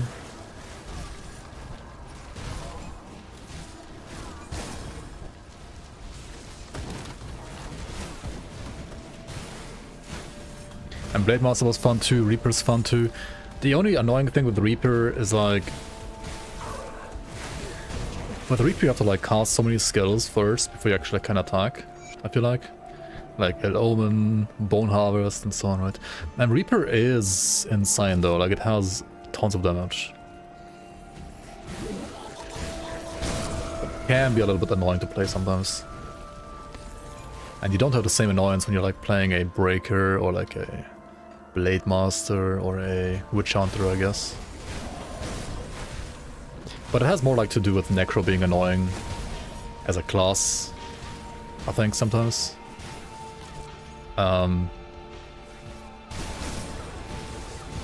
Especially defensively, I think it's a little bit annoying to play.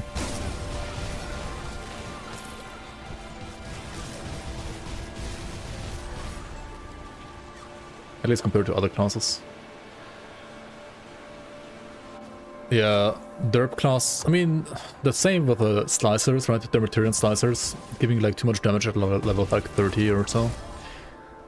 For all it's the same reason, right? It's that you get the same flat damage on low level swords as you get on high level swords on the skill modifier, right? The base item doesn't have the same damage, of course, but like the skill modifier has like the same like flat damage to like whatever skill it's supporting.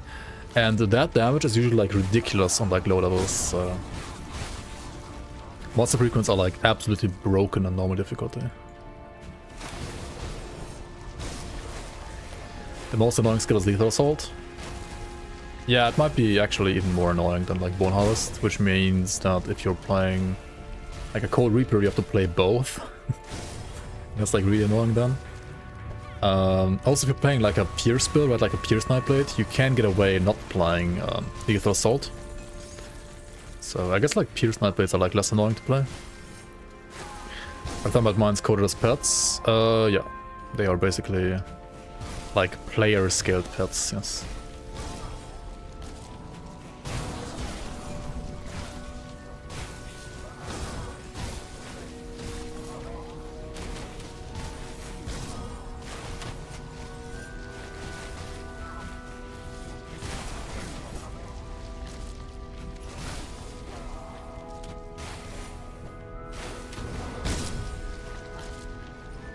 Take this shortcut here. Only thing worse than builds which requires you to press buttons is builds which requires you to read. I don't mind pressing buttons in this game in general. I really don't. I think it can be like tons of fun on many builds. But in Necro, like some things like Eloman are a bit annoying. I think Eloman is like the most annoying skill actually in the game. It's great, but it's also very annoying. Yo, Exploited, welcome in, welcome in. Thank you so much for the support. Thank you so much for the prime. Welcome into the Bloomers. Appreciate it.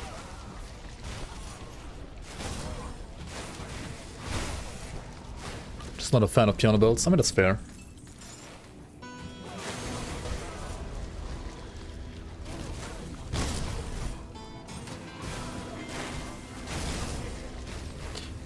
Yeah. The thing is, like with Eloman, it has a cast time, a cast animation, so like you need kind of like good cast speed ideally. Then you want to go here for like a shrine actually. It's kind of a scam on higher difficulties. Also on normal it's a bit expensive, but you want like the shrines, the devotion point as soon as possible. So let's go down here and get it. Yeah, Eloman, so like you have the casting animation, right? Which is annoying. You have to click on enemy, right? And if you misclick, it's not gonna cast. And if you misclick like a weaker enemy next to the boss, and like that weaker enemy like dies before the curse spreads to the boss next to the weaker enemy, then you don't get the debuff on the boss. And it has like a 5-second duration and like a 5-second cooldown, right? I mean, no, it has like a, yeah, and then the curse itself has like a 1-second duration, which like refreshes like every time. I mean, rather no, the damage reduction has like a 1-second duration, right? Yeah. So you have like a total of like 6 seconds of uptime. So you have like 1 second to like reapply the debuff. And if for some reason you don't cast the ability properly because you're like not spamming the skill, because you're like cancelling your Eloman with like other skills and stuff like that, then you also like won't reapply it properly. So it's like so many things which like just make it like a bit annoying. Yeah.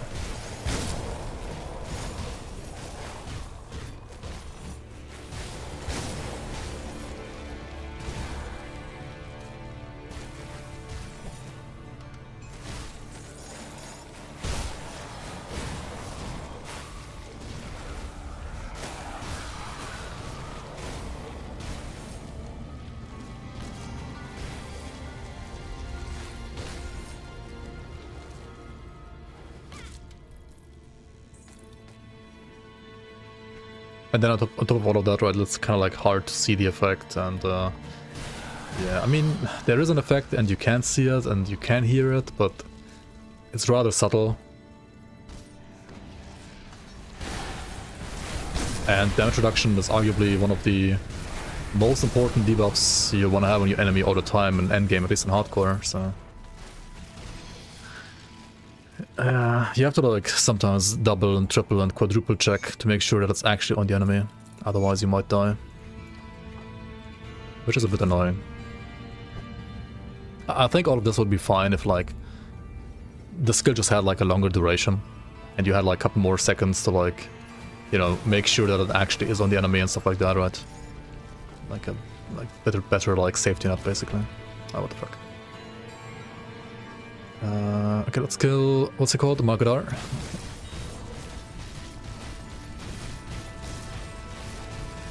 That's why Horn is the best DR skill in the game. I mean, Warcraft is the best, right? Horn has a longer cooldown. I mean, okay, Horn has like better values than Warcry, I think, but Horn has a clunkier animation, like a longer animation. But I mean, both are actually very, very good, yeah. Which build will this be? This is just a starter beginner like dual wield Acid Witchblade. Witch Hunter rather. So it's gonna basically stay what it is now. Good. Forever. And ever and ever and ever. At least like playstyle wise. It's not gonna really change at all. We found the leg pits of Valor. I mean, these are amazing, right? Amazing pants. Very nice defensive pants. very, very strong.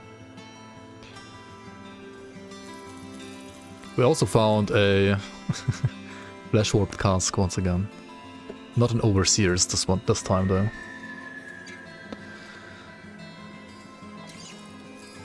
Honestly, the devil's head piece is not that bad. I'll just keep using that for now.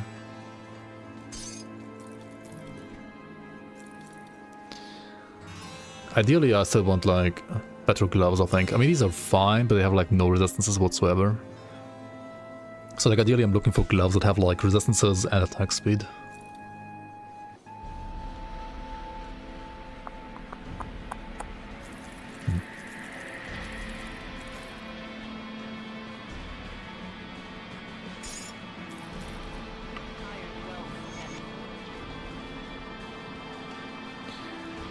Alright. Oops, we get the Murmur skill. I think we gotta put this to Shadow Strike now, and that's to ABB rather. Okay. What's my reputation like? Friendly, friendly, respected, friendly, friendly. I think I actually want to do a quick... Where did I get the... This is the belt. How's my kindness chosen? Also still only friendly. Oh well, I guess I'll just like run around with like no component my helmet for a bit longer. Why not? Why not, I guess.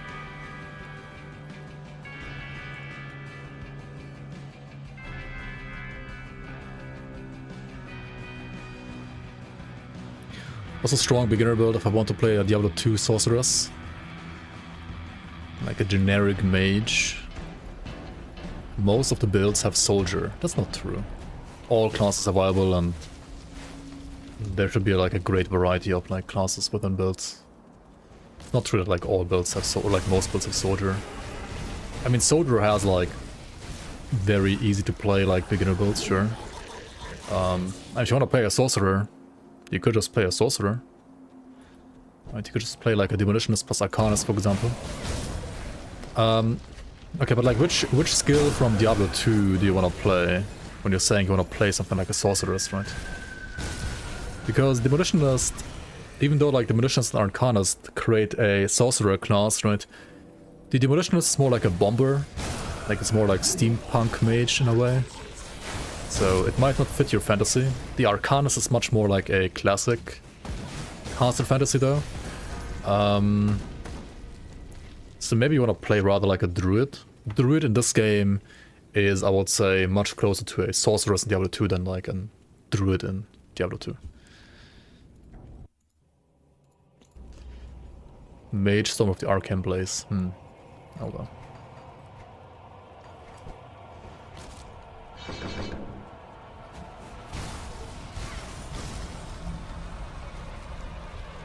Can you imagine a cold cocktail with the graphics bleeding blue? Yeah, I can. And I'm pretty sure we're gonna be able to do that like next patch actually. Because Crate is giving us like I think better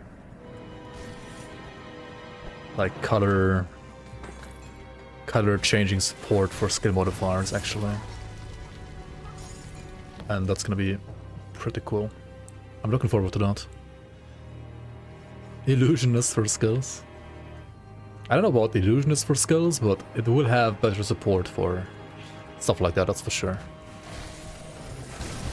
It might even come like before the expansion, like maybe like in 1.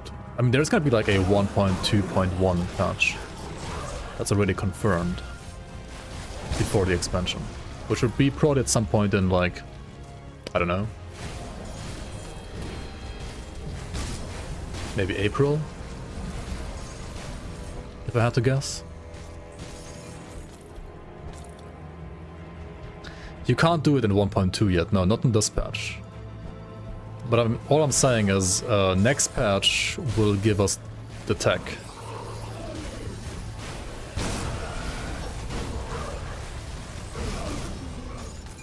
Whether or not there's going to be an action item for it, I don't know, but the tech will be there, and the tech being there means that we could always do it in the leagues, right?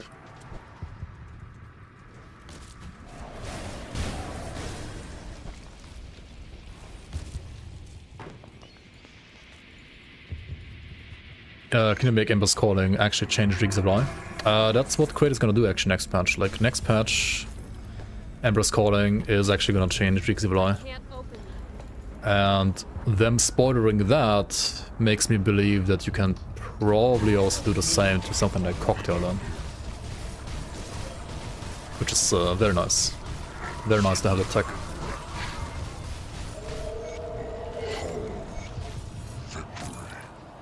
Have I ever thought about making a standalone mod that just adds the conversion items you made for the League? Like without all the other content on top, you mean?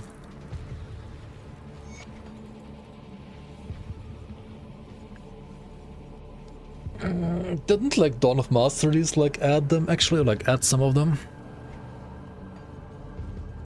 Which difficulty is this? You can always see it on the top left. I'm playing on normal hardcore right now.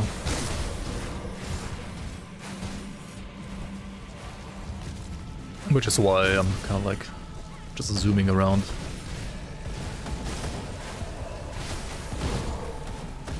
Something flashy. Yeah, I mean Druid is pretty flashy. I mean it depends, like do you rather wanna like have access to lightning skills? Or do you rather want to have like access to fire skills? If you want to play fire, play a sorcerer. If you want to play more lightning, then play druid.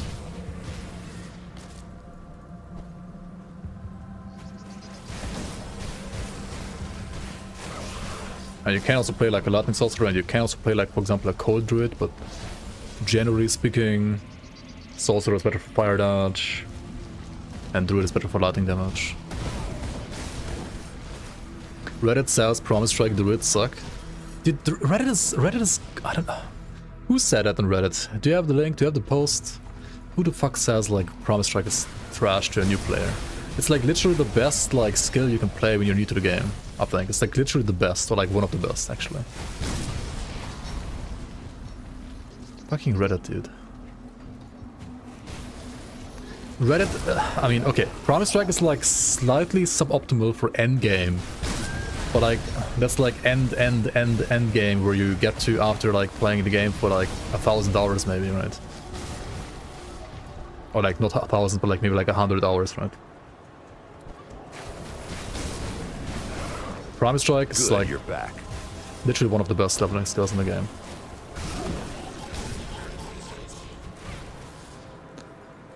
Yo, time to waste time. Welcome on. Thanks for the resub. 18 months already. Holy fuck, dude. Appreciate the support. Welcome back to the Bloomers. Happy New Year. I saw a post that says Melee Promise Strike wasn't good for all the bosses. Yes, that is actually true. Like Melee Promise Strike is not good to do all celestial, uber, whatever you want to call them, bosses in the game, right? But if you're new to the game, you shouldn't care about that. And also, you can just play the same skill, just with a gun instead, and like play 200 ranged. And then it's actually fine.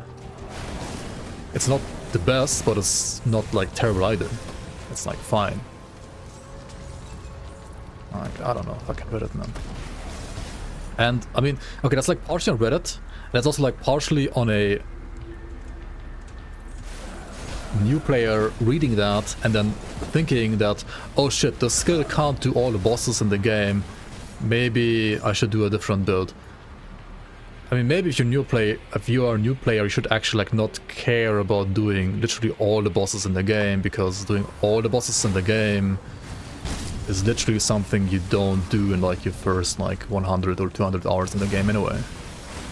So you should probably not care about that all too much.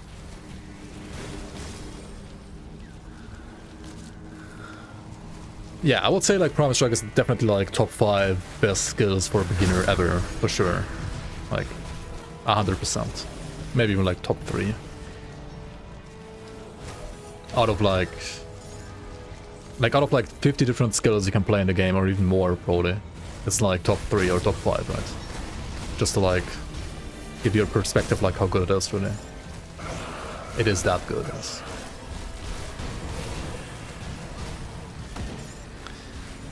Like Reddit sometimes has like weird takes on this game, I don't fucking know.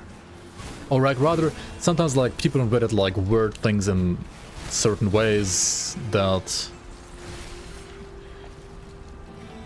makes you think, oh, this actually sucks, when they're saying, no, it doesn't actually suck, it just isn't the best for the specific certain thing, which you shouldn't care about when you're new to the game. Like, what the guy on Reddit says is, like, not wrong, right? Like, when he says, like, Melee Promise Strike is kind of bad to do, like, all the Celestial bosses in the game, that's not wrong. But it's not something you should, like, take into account, or, like, you should actually, like, care about if you're, like, new to the game, so... yeah. Like, literally doesn't matter.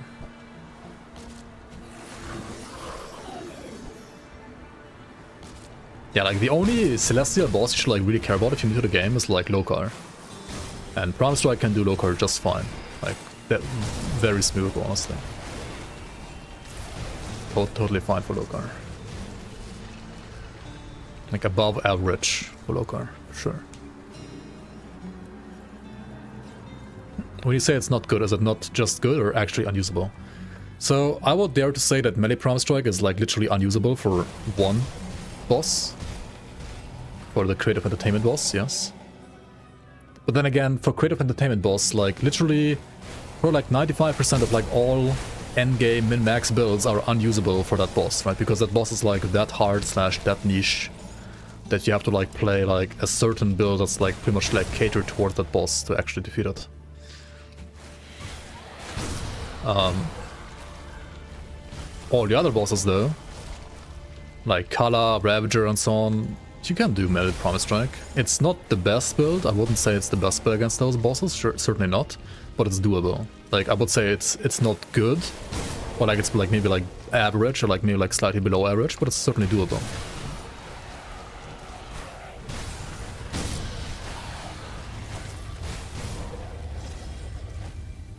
Yeah, Lokar is way harder than now in last patch as well, though. Yeah, that's true, Kirby.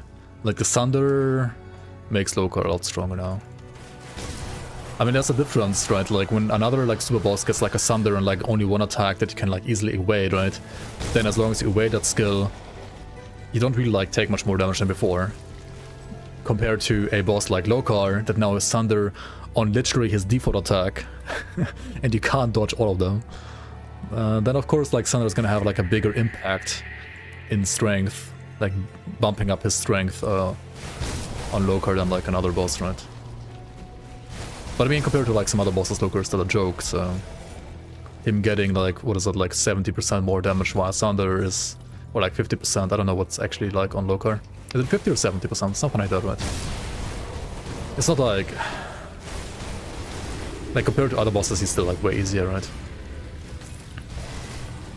But he does hit harder than before, yes.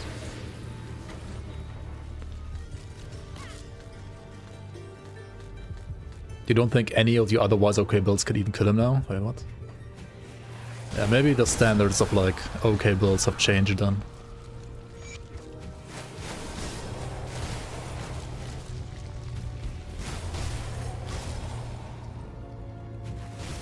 You keep making new characters. I mean, that's the actual endgame of the game, though, right? Like, making new characters, having fun, like, trying out new builds and so on. That's, like, the actual endgame of the build, right? Like, of this game. It's fine.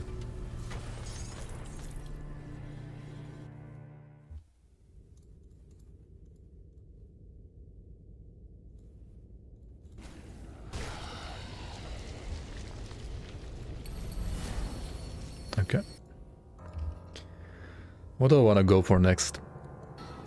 Probably Giant's Blood, actually. Get some more healing. Sure, why not? Why not? Why not? Let's go and report back to the guys here in Fordyken first. Also, I need to get 2 points here at least, right, for attack speed. Good work. We kept. No, I also have this, like, cool red aura around my weapons, right? The Solaris Witchblade aura. Good work. We cannot. Good work! Yeah, okay, I'm going. Holy fuck. Give you a good price on what's got left. Chill out, man.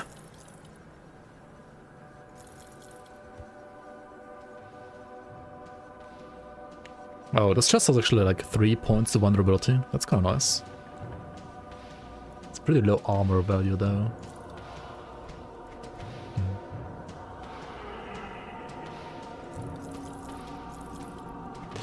Okay, do I wanna play the... Oh shit. Okay, I wanna play this one, that's for sure. This one is attack speed, right? Of Electricity is over the attack speed, and Stonehide prefix is Pierce, Poison, and Bleeders. I mean, what more can you ask for? That's insane. Absolutely insane.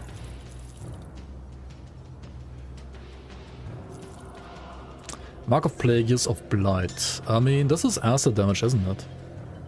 And it has like Chaos Rust, which is great. Fire Lightning Pierce Rust as well, I mean, why not? I think we're gonna change the metal here. Yep.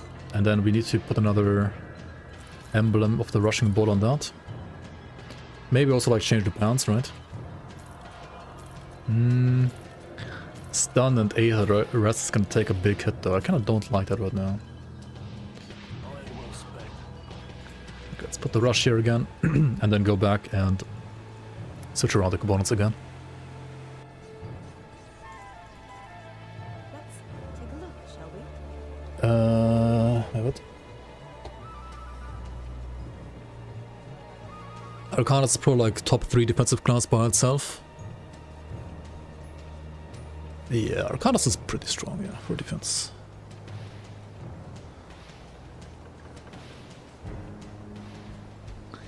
Defensive tools for actual defensive. If you absorb 50% of all damage you take, but have 25% of HP. It's more efficient for a leech though, right? The smaller your HP pool is, the more efficient your leech is, actually. And like all the regen is also like more efficient.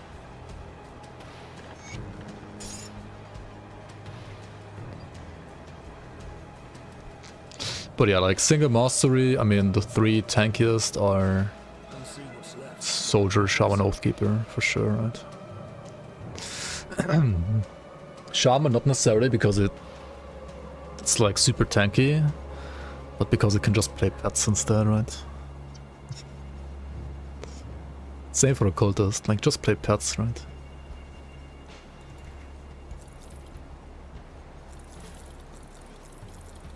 Necromancer is a bit squishier, I would say, because Necro has like squishier pets. HP is not the same as EHP, yeah. I mean EHP is like what actually matters. The endgame is farming rep for Revered and Nemesis for you, quite boring. I mean, that's not like the actual... I mean, it's like early endgame, I guess you could say. It's not like actual endgame, right? I wouldn't say that's like actual endgame.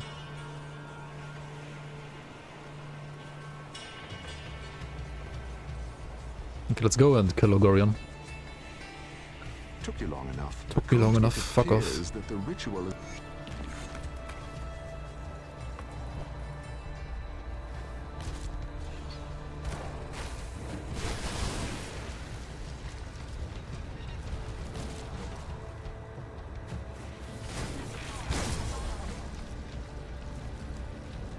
Do I have to relearn all recipes for each character?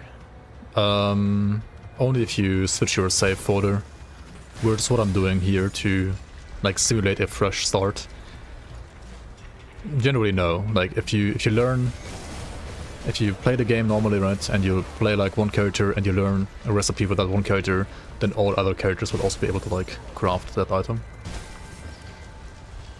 Like the the blueprint progress is like account shared, basically.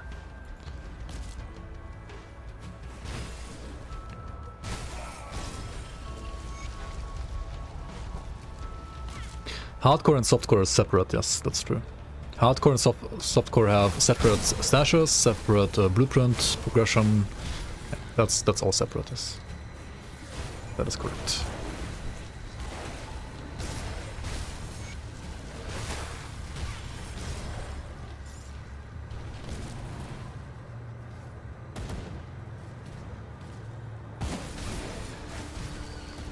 The endgame is idling in main menu and playing Grim Tools. Yeah. True.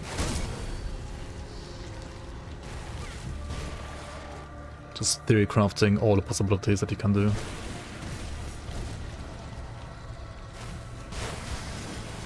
You seem to get stuck regularly. It's like a mix, I think, of like... Yeah, like if you don't pay attention to where you use the weight or like where you cliff to properly, then you can get stuck a lot. But if you pay attention to it, then you don't get stuck as much. But it does sometimes happen to me as well. So I would say it's like a mix, right? It's like partially on the engine, partially on like you not paying attention where you like are aiming when you are evading and so on.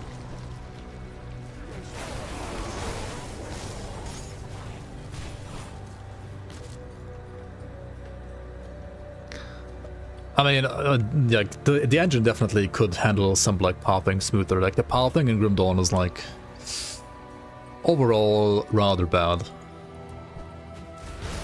Pathing, I mean, it works and it's fine-ish. Like it works as in, it's not like game-breakingly bad when it comes to how buggy it is sometimes.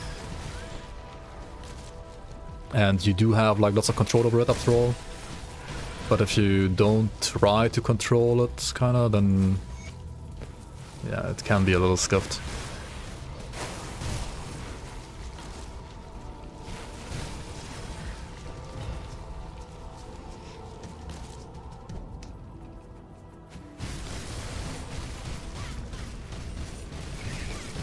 Yeah, also like with bridges and stairs, you will also like notice that like the pathing is really like not all that great. But I mean, it's fine. The game otherwise is great. But yeah, the pathing is rather one of the weaker. One of its weakest features, I would say. Weakest components.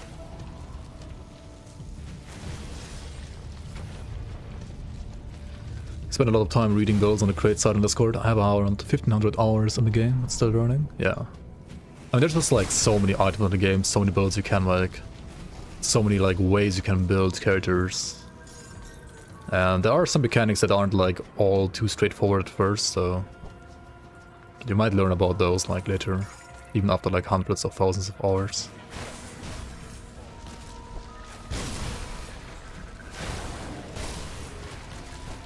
Oh yeah, the pathing with like Shadow Strike and so on is pretty nice. That's true, like the game will find the path, usually.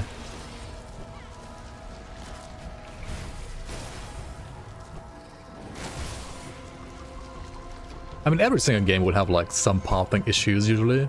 Like pathing is never an easy thing to solve, so I wouldn't say like it's like abysmal in Grim Dawn. Like it's certainly not like, I guess I said like it's not unplayably bad, right? It's totally fine for like its age, like for the age of the engine, it's totally fine. And like even compared to like some other modern ARPGs, it's okay still, right? Like if it was like unplayable, like it wouldn't, like Grim Dawn wouldn't be as popular. And Grim Dawn isn't like super popular, but honestly for like an indie developer making a game like this, it is pretty like all around like respectable, I would say.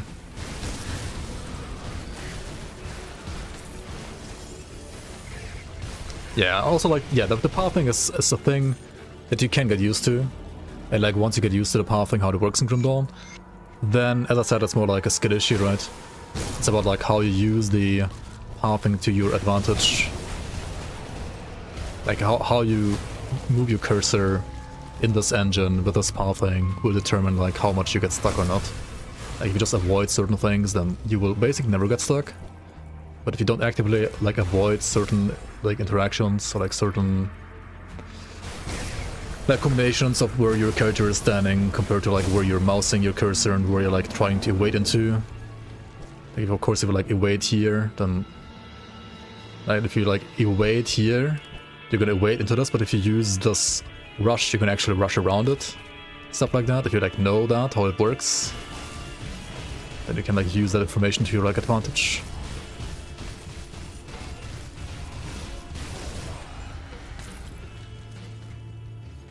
But yeah, it takes getting used to.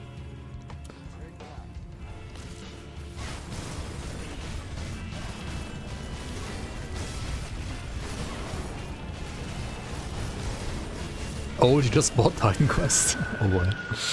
Yeah. I think Titan Quest is a good game, like, for its age, honestly. Like, back in the day, it was a good game. I mean, nowadays, Titan Quest is literally just like Grim Dawn 0.5, right? So, like, I enjoyed playing some Titan Quest every now and then, whenever I wanted to, like, a break from Grim Dawn, or, like, whenever I wanted to, like, check out what kind of classes Titan Quest had back then, and, like, just to, like, see where Grim Dawn came from, like, what the origins of Grim Dawn were. But other than that, Titan Quest is really kind of clunky and old, and like compared to Grim Dawn, it's just... I can't see myself playing it compared to Grim Dawn. Which is fine.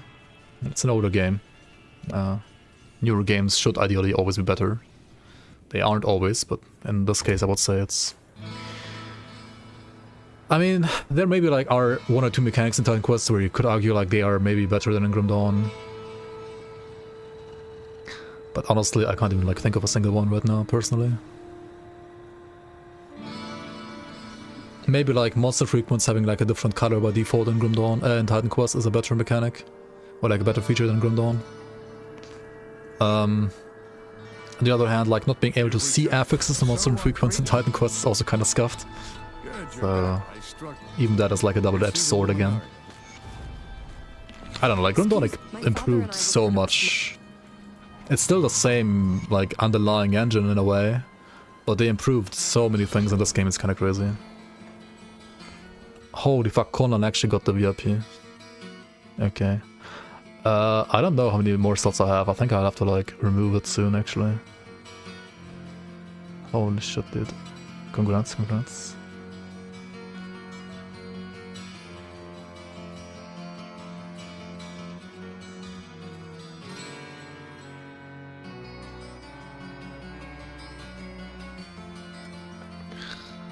Where did I see how many more slots I have? You used to be able to just like see it in the community tab. But they changed that. For some weird fucking reason.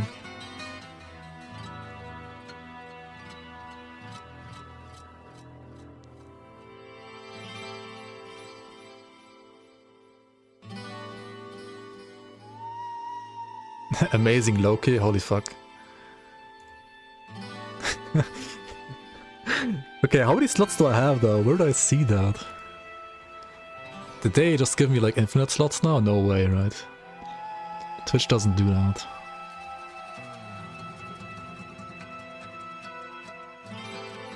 Fuck.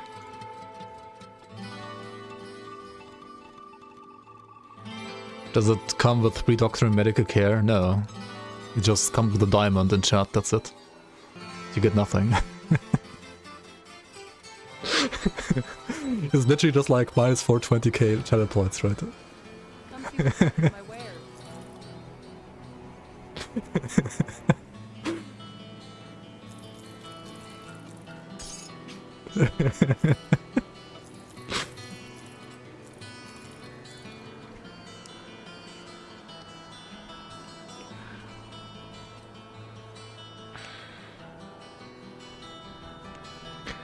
When you click plus add to somebody... Wait. Oh yeah, here you can see. Okay, never mind. Okay, I'm at 23 out of 60.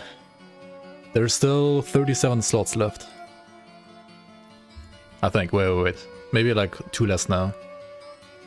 I don't know, yeah, it's still 37, yeah. Congrats on the pixels, yeah, congrats. Congrats on the pixels. Chat not being shared between YouTube and Twitch is a crime. It is shared on the screen, though, right? Somewhere over here. Right? Hello?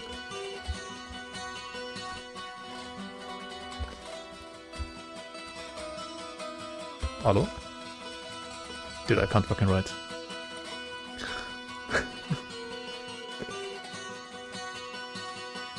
Wait, is it not anymore? Wait. Is it not anymore? Oh boy, did like... Wait. Test. It should be. Is the fucking extension being buggy again today? What is this? Come on. Aye, aye, aye. Having fun with some mods for Grim Dawn, mixing up the classes with Titan Quest and Grim Dawn, but it's very OP. Yeah, the Dawn of Masteries is pretty fun. You can hear me? Okay. But is the chat gonna...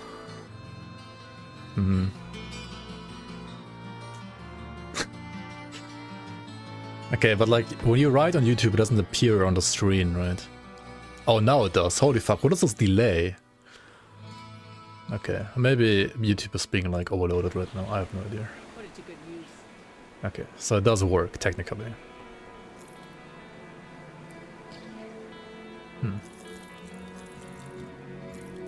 Just gotta have some patience. That's weird.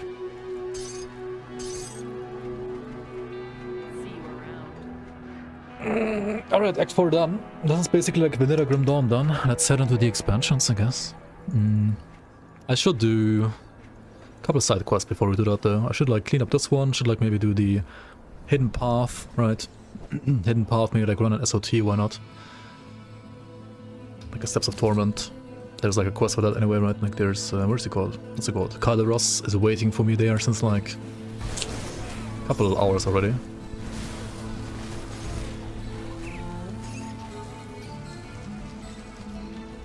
Yes, there's... But like, look at this, now it's like very quick, right? Like this time, your chat is like way quicker. No, there was like an unusual delay, like with the last couple of messages before yours right now. Like yours is fine now again, I don't know. I don't know. I mean, sometimes it's like... either some delay with the app, or like with YouTube, or some other server somewhere in between. It happens, it's fine.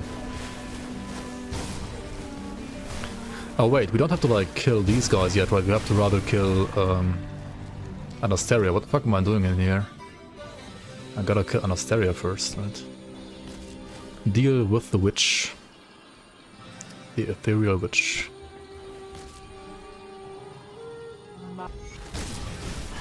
I mean, kills like not kill her, but... holy fuck, I have no Aetheress, right? 38. Okay, yeah, maybe like check your Aetheress before you fight her, actually. Oops. Oh shit. Oh, don't die to the Aether ground. Glacial of the Aether. This can be a good pair of pants if it has like a different prefix and a different suffix. Affixes are both terrible here, actually.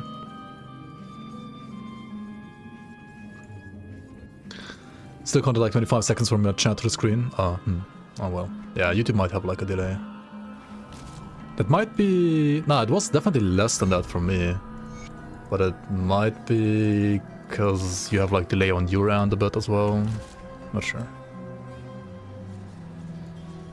And there's like different reasons. It's fine. What is the fastest, most efficient way to farm reps for the witch cults and forgotten gods? Bounties. After you did all the quests, it has to be bounties. Jodas Knampf. Thank you so much, Alco. Thanks for the 16 months. I appreciate the support. Thank you so much for resub. Is cutting Anastasia worth it over the faction shop? Honestly, the faction shop is kinda... I mean, it was great back in the day, before expansions were a thing. But now with expansions, the faction items for Anastasia are kinda underwhelming. Like, you don't really like need them ever.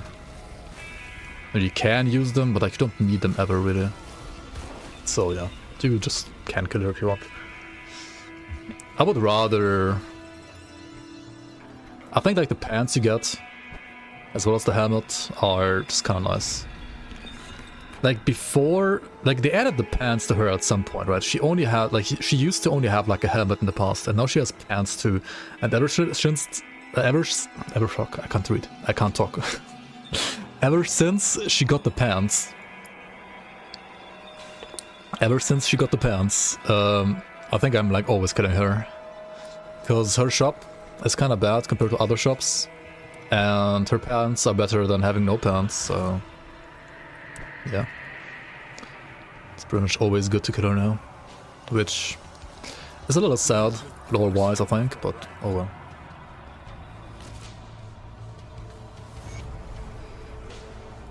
Do I want to do this quest? No, fuck it, right. I rather want to get a blueprint for Haunted Steel, Blessed Whetstone, and Black Tallow.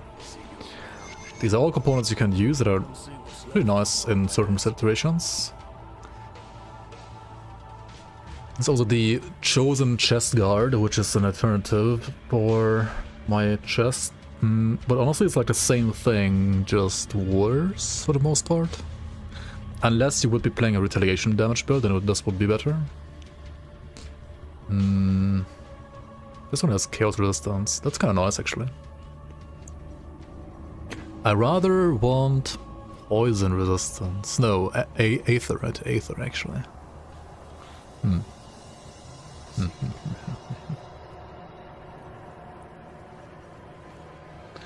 Pants Creator Shops. Yep.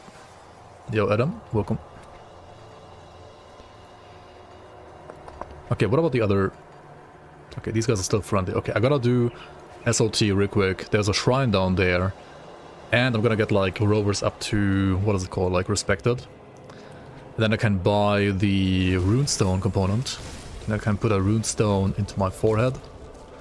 Which will give me more aether resistance. Right, that's gonna be nice.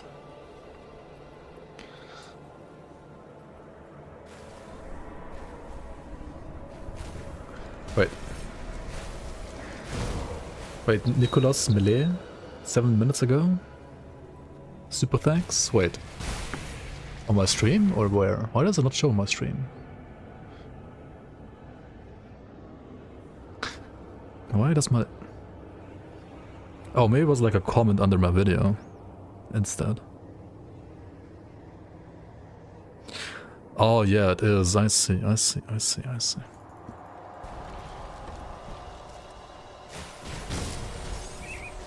Anyway, there are also other pants that I want to play here probably.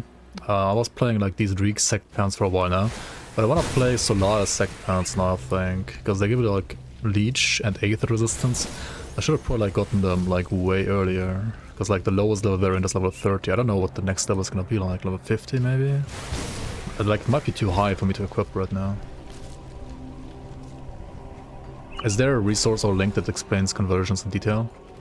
I have like a video, right? Of course I have one about that, like a GD Basics episode for conversions, and there should be also like a post somewhere in the forums that explains that kind of.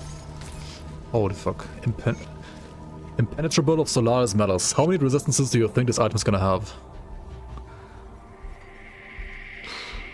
Impenetrable of Solaris metals.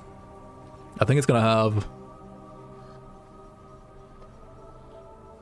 at least 5 different resistances. What's your guess? What's your guess, chat? More than 0. Ah, that's a good one.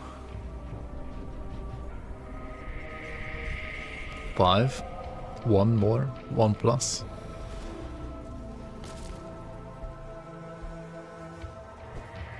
A lot of people don't like melee. I think lots of people actually like melee in Grim Dawn. People don't like melee maybe in Heart of Exile. 7, 6. 6 is also actually, I think, a good one. It might be even 6. It could also be only 4 if it like overlaps, right? Okay, let's see. So we got Pierce Rust, Aether Rust, Elemental Rust, Bleed Rust. Okay, that's only 4, right? And Freeze Rust, I guess, if you want to count that too, that's 5. So 4 to 5. Ah, that's still insane, right? Holy shit.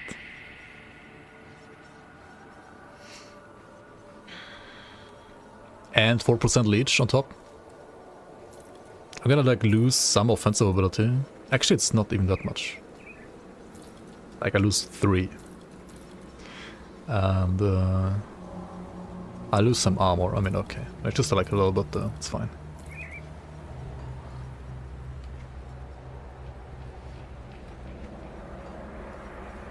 Oh, Solaris Metas actually has +2 to second the right though, right, to this ability, which, well, I don't have access to yet, but it could be good in the future maybe.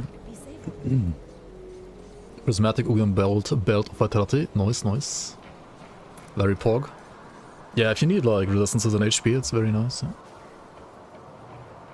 It's a very tanky one for sure.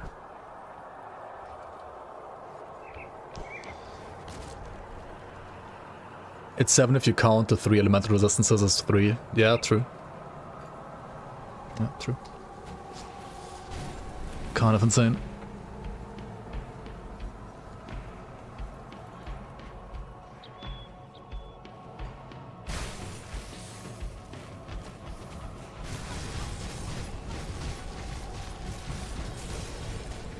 Okay, the Garden of Bismiel can also drop pants, but I mean they're like for pets, right? So they're disgusting. Can still sell them though. And then there's like a secret boss here, which is fun, right? Very fun. The Mad Queen, if you're playing hardcore, probably watch what she does first. She basically has like an aura, right, that she can like summon, and like whenever she has this aura on, like a dark red aura, you kind of want to like not attack her all too much, especially not with projectiles. So maybe I should like desummon my blade spirits here, which I actually can't do right now. I just kill her, right? On normal, it's not gonna be like a big deal, right? She also like glows orange before she like enables the aura, as you can see here.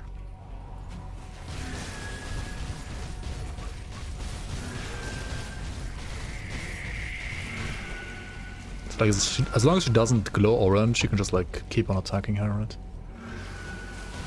She's pretty poison resistant though, obviously. And in Ultimate, we're probably gonna farm her maybe, because she can drop like a legendary item in Ultimate 2, which might be good for this build actually. Anyway, let's do the final part of the Hidden Path 2 and then proceed to the expansions. You could reload the game, yeah, to like deactivate the blades, true. Like the blade spirits. True.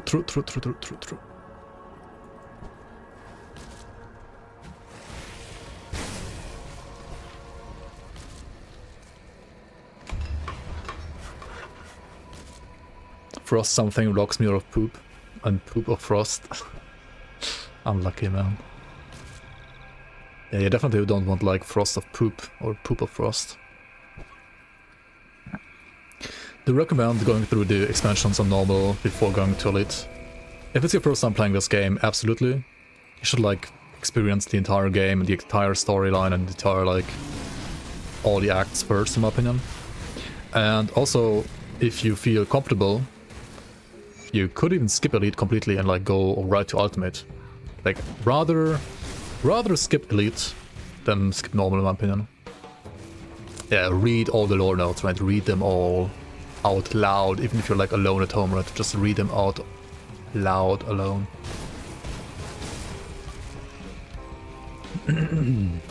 Embrace the lore.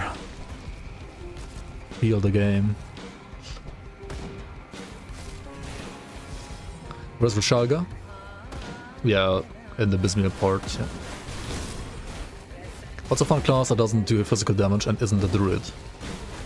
I mean, this build is fun. This is an acid dual-wield melee witch hunter. It certainly is fun. If you like melee, at least. He read the lore notes to your dog, but then he had nightmares. He didn't like the trip south, eh? Or the bear home stuff. Or the bathhouse.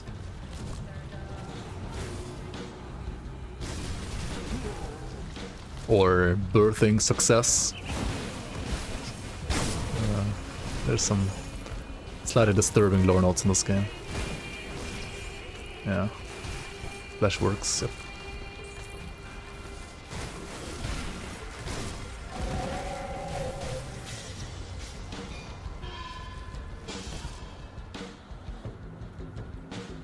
Wait, where's the boss? Oh. The boss doesn't even care about protecting his own shrine.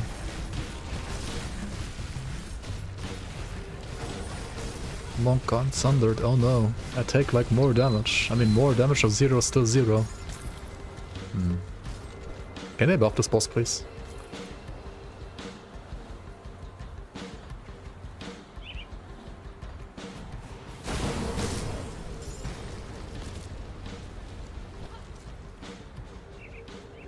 Oh yeah, my hands aren't mine. Yeah, there's some other like pretty good ones.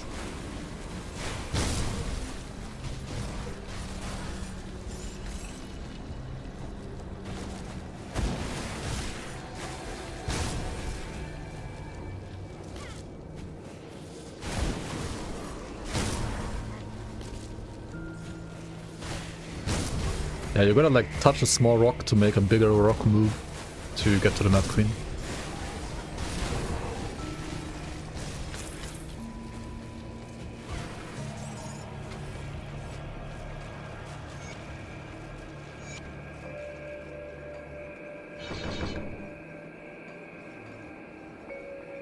Okay, yeah, we're gonna go for the Behemoth, I think, for now. Get some healing, get some sustain.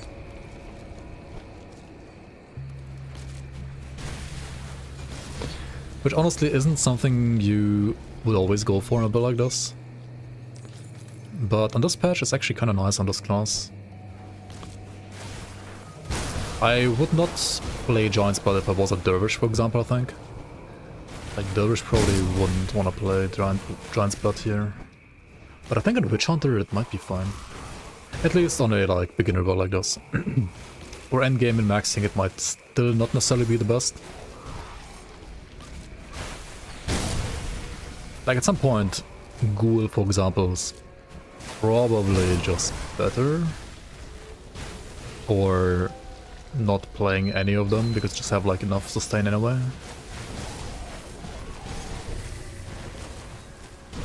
Depends what kind of like content you want to do as well. He loved the ambient in the Flashworks.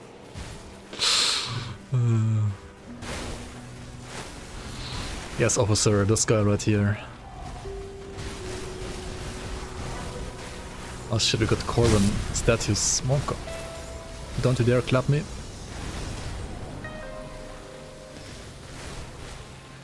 Is Dervish better? No.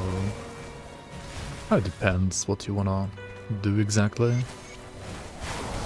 Dervish is very similar, honestly. It's like there's no like clear like this is better or that is better between Dervish and Witch Hunter, in my opinion.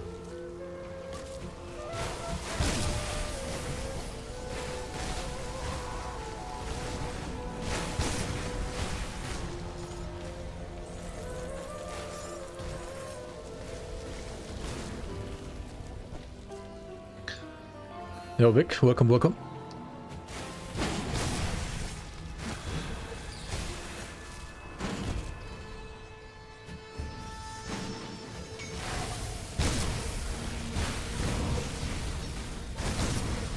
Did they gotta like buff the monsters spawning from the shrine, I feel like?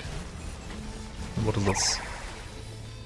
Hey, Northern, thank you so much for the raid. Welcome on, welcome on. What have you been up to? I saw you playing actually some Grim Dawn the other day, and then also like some Path of Exile.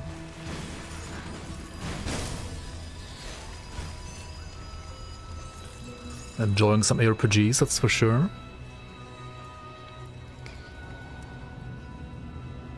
Org of Exile.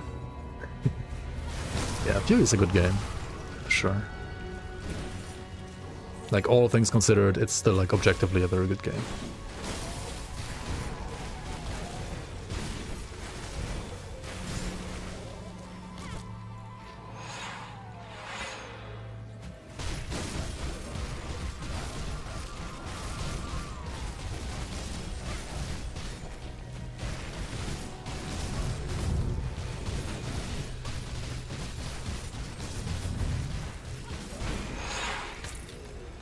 Alright, if you're struggling with this guy, don't fight him next to the crystal. The crystal's like empowering him.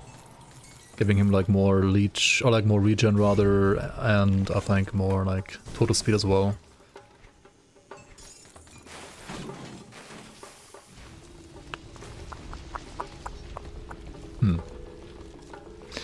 Where do I want to put my next points? I think I want to eventually get to... I need, like, vulnerability too, right?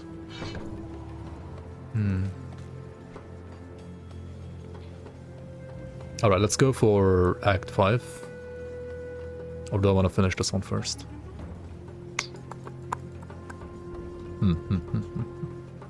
Questions. Questions.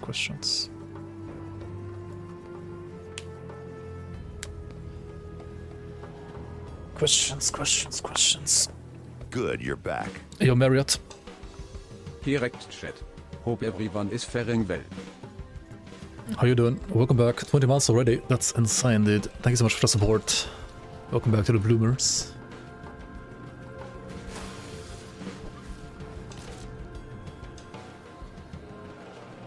You're expecting Duriel to jump out now? Because of the music? Yeah. They're just nice, but you like Warlord more. I mean, yeah, nothing wrong with Warlord.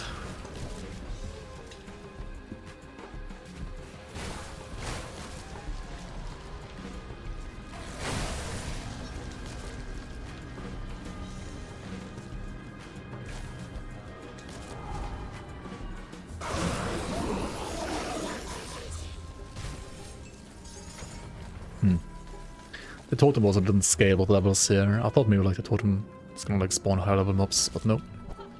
Guess not.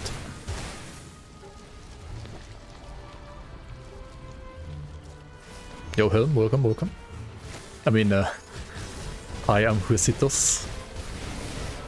I always call these guys Helm when they have like hi, I'm in their name. Oops. How you doing? This track kind of fits the Forgotten Gods well. No, it's true. Maybe we should have like played some Forgotten Gods instead.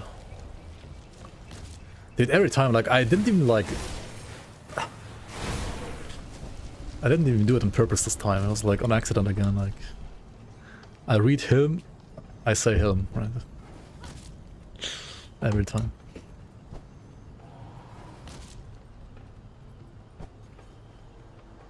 Trip north? You mean trip south? Trip north is from the League.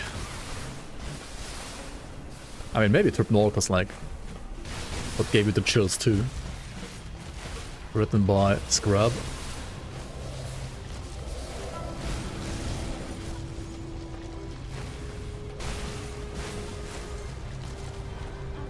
But the SR80 first time, nice, congrats, it's huge.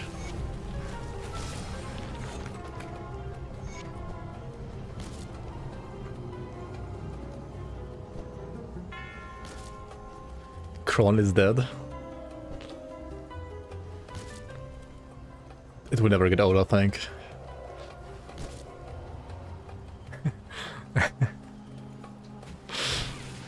And I feel so bad about having it like wrongly implemented the first time for the season. It's fixed now, but it's too late for the meme to not be a meme.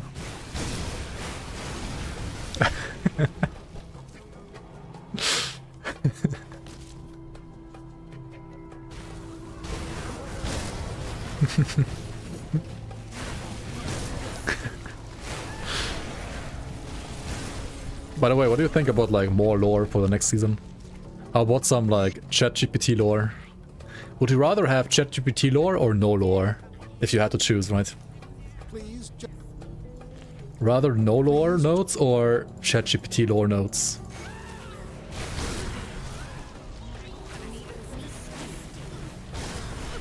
Rather no lore notes? Yeah, I can respect that. At least one.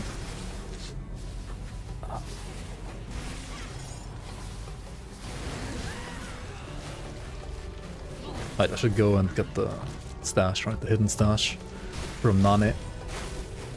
Nane's secret stash, let's go. Nani? 6 secret items, Nani?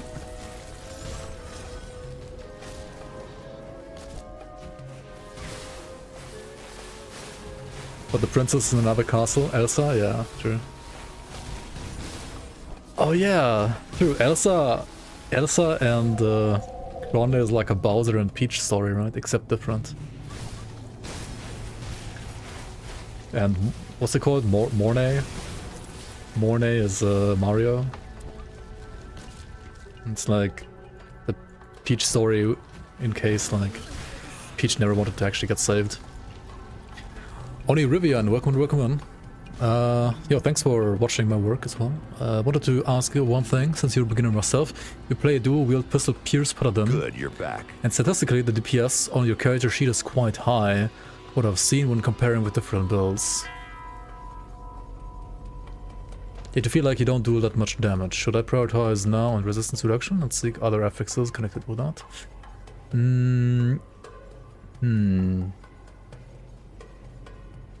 When you say DPS is high, you obviously mean this right here, right? And you probably mean... like, do you have RF there, or what skill do you have here? Because, like, the thing is... this number can be, like, heavily deceiving in some ways. Yes, you do, okay. Like, for example, when you're, like, playing dual-wield pistols, right?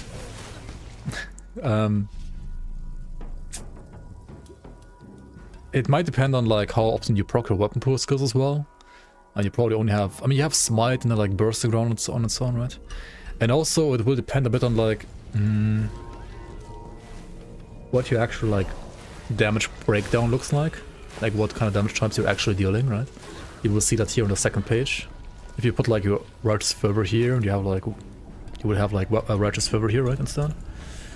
Then you will, like, see what kind of damage you're dealing here. And maybe, for example, like, what I can think of is, for example, that most of your damage is actually physical right now, not pierce. Because you might not be using, like, guns that have, like, full physical to pierce, like, armor piercing, right? Which makes it, like, a little bit harder earlier into the game to play, like, pierce compared to physical. So, I mean, it depends on, like, many factors, honestly.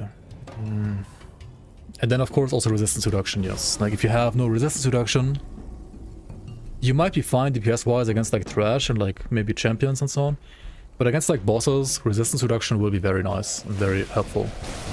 So, like, getting the Paladin's, what's it called, like, death sentence from the Word of Pain 3 should be nice.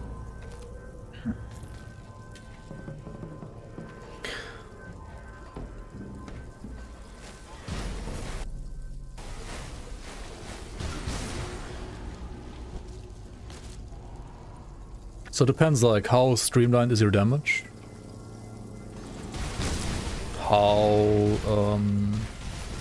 How much percent damage do you have for your damage type? Or, like, rather for your secondary damage types, if you have, like, more than just one. And then, of course, also, like, how much resistance reduction do you have for your, like, main damage ability, like, main damage type? For example, do you have Assassin's Mark already or not?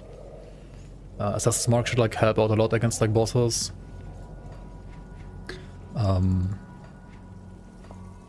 And yeah, if you're mainly Pierce, then it's gonna be worth investing into Death Sentence. If you're not mainly Pierce yet, you're, like, a bit more, like, physical Pierce, like, hybrid, then it's probably, like, not worth investing into that yet.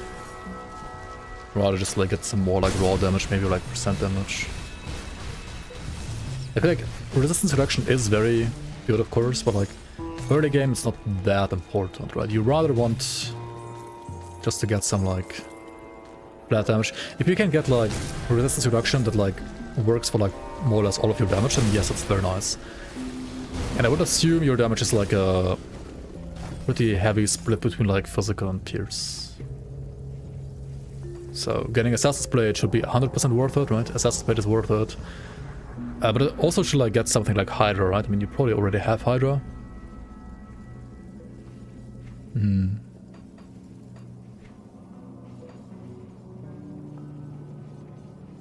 I mean, maybe your damage is actually fine, you just feel like it's not, like, that crazy high.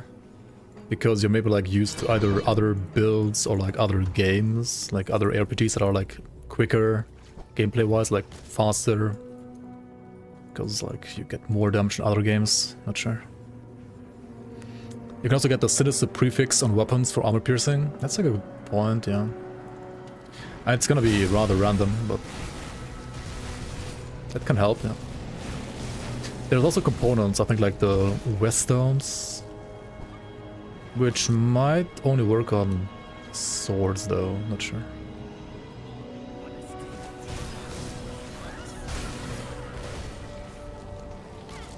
Yeah, I mean definitely like you wanna streamline your damage at like around level. I mean usually I think like for normal difficulty it's most of the time nah. Actually for higher acts it's not fine.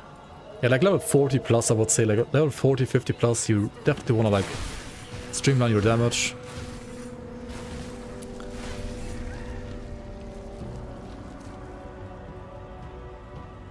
Or like try to at least. The thing is like with some damage types, or like some builds rather, it's gonna be a bit harder than with others. And I can see like dual wield pistol paladin not having the easiest like way to go like full pierce early game. Or like at any point before you get like your endgame pistols kinda, right? Because most, unless you play like two-hander, right? There's just like a two-hander gun that you can do. Like the messenger's repeater, right? That one should be fine for pierce. But like dual pistols, like there are no like true dual wield pierce pistols you can use for leveling, right? Or are there? I don't know. I don't know any.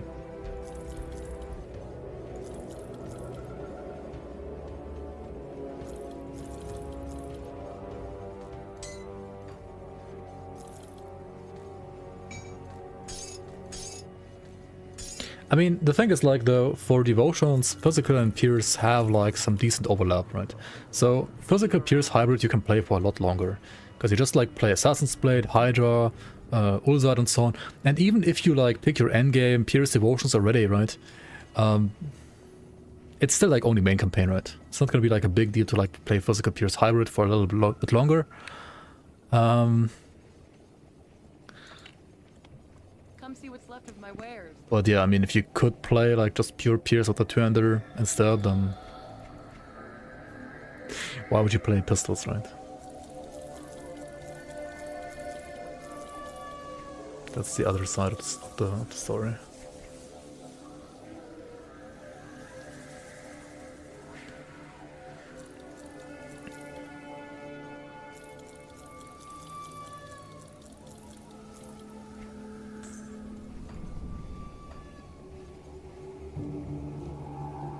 That's a pretty decent ring because like it gives you like flat armor, and like flat armor on rings is just like armor on belts, global armor.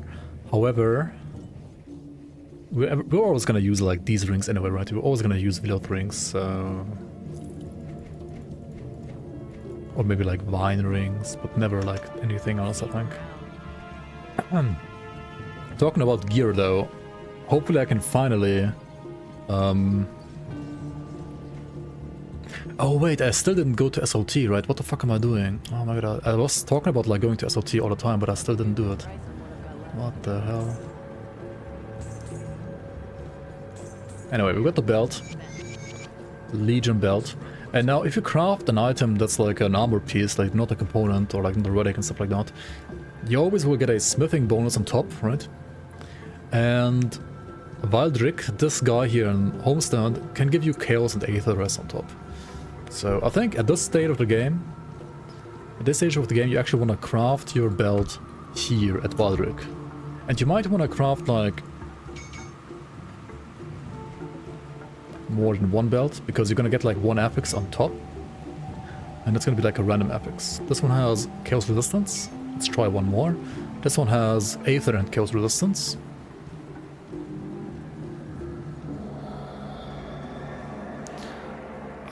And it has offensive ability, doesn't it?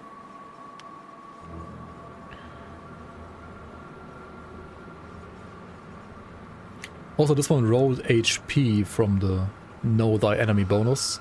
This one rolled chaos resistance from the no die enemy bonus. So like the 80 resistance is added to the affix, like from the affix, and the 3% chaos resistance from this.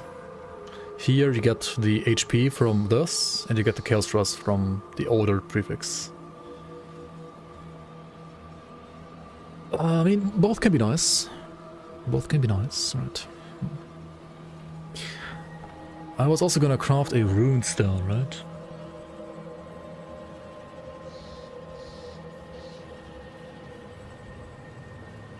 Let's use this one maybe.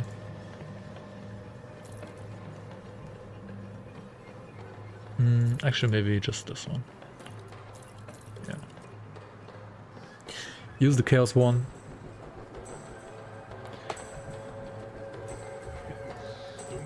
I'm gonna go and take out the component again. Need something broken down?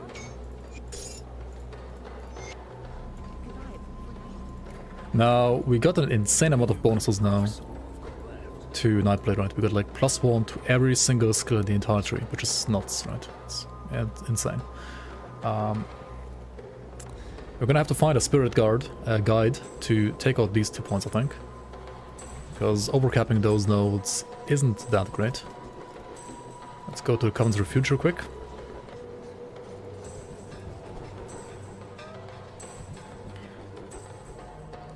You recently have made use of my Spellbreaker guide. Notice I mentioned the Shard of Baranoth. After grinding and dying 1 hour in the Ugnenborg to farm the mats, you have it just to notice your Grim Tools use a Seal of Might on both weapons. You switch to double Seal of Might and now your damage is ass. Please elaborate. Wait. So... It depends what you're playing, right? If you're playing like a full Shadow Strike Spellbreaker, you don't have to play Baranoth, right? If you play not like super focused on Shadow Strike, then you have to play Baranoth. Basically.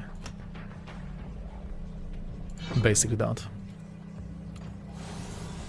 So I don't know what your setup is exactly right now.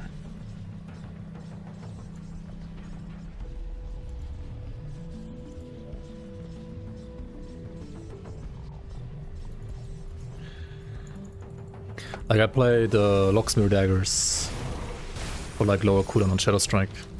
And I think with Locksmere Daggers you don't really need...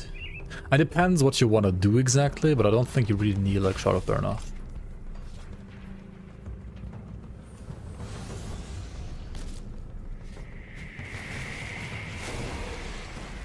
I don't have many +2 Shadow Strike yet. Ah, okay. Yeah, then you should be playing Shard of Baranoth, probably, yeah. Sorry for your mats.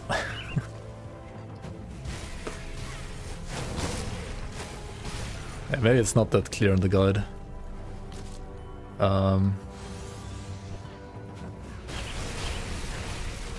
Yeah, basically, like, as long as you don't, like, fully invest in Shadow Strike, you wanna play Shard of Baranoth.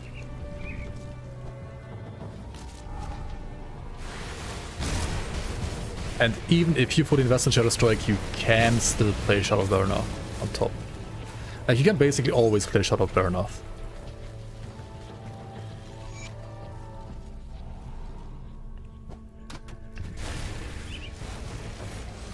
Doesn't mention Seal of Might of all. Yeah, Seal of Might is like... I mean, the beginner guide is usually... It's taking you like all the way to like maybe Lokar, and it doesn't want to like focus that much on like random drops that you rather get later into the game. And Seal of Might is arguably a like endgame component that you might not get all too early. Which is why I didn't like actually mention it. I do use it in the like endgame version of the build, yes. But I don't use it before that, I'm pretty sure. But a picture of the routes. Yeah, I mean... I guess. I'm like half expecting people to be able to, like when I say you drop this from Locksmere or whatever, right? Like whenever like I show an item in a guide, I don't know, like for example, let's put like Malkadar blades as an example, right? Malkadar. I'm like expecting, or like half expecting people to know that you can like go to Grim Tools, go to the item database, write the name of the weapon here, click on the weapon, or rather click on where it's dropping from, right? From which boss this item drops from. And then you can click on spawn locations and you click on show the map, right? And then you can see where it is. And then you can like, you know this guy is here, you know this is here and so on. So I'm like kinda expecting people to like know how to navigate this. But you're probably right, having like the route on screen in the video would be better as well. Are we on Bloom Farm? Oh, that's in the farming guide. Like if you go to the farming guide, there's all the routes in there.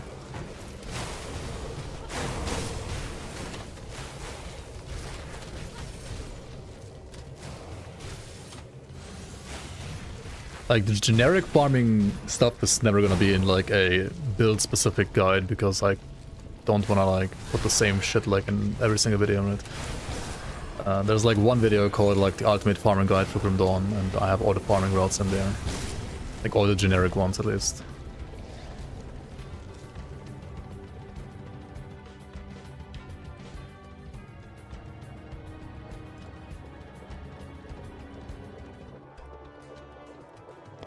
Maybe the like in the the guides maybe like be better interconnected, right?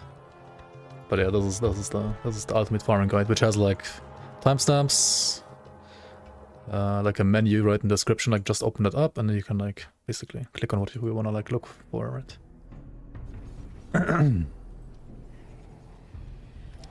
For example, the Agnenbog road has 4 pics in the video that you draw on.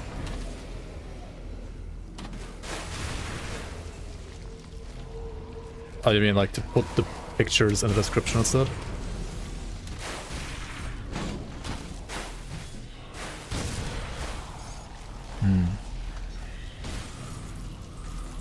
Ah, okay. Yeah, okay, now I understand what you mean. Yeah, I could do that, I guess, yeah.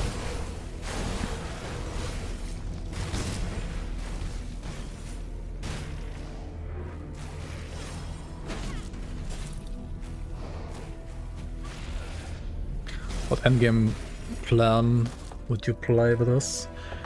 If you want to play like Shadowstrike Focus, you could play Dune Fiend, yeah. Dune Fiend should be nice for this build. Having it on the video is better for the views though. That's true. That is true. It's also less work. But yeah, I can see your point, Mr. Scrub. Mr. Walreedy Scrub. I can see the point. It's also like whenever like people ask me like, do you have like a written guide for this and that? I'm like, I have like some written guides for like some of my stuff. But like written guides are like almost as much work as like video guides, I feel like. And I mean, how do you monetize a written guide, right?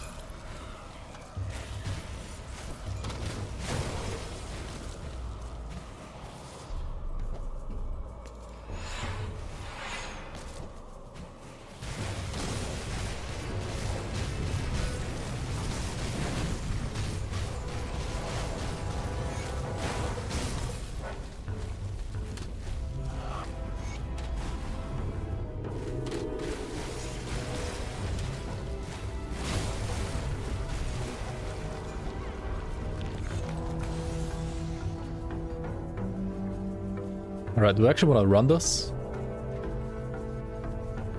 I could run it for the medal from Ilgor, right? Let's try it. Why not? I should start setting ebooks.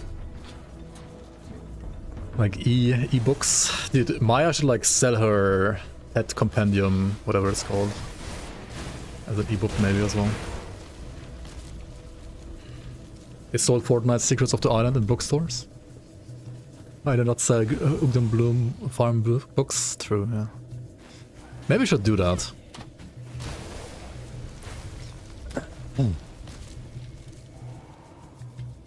Audiobook written guides.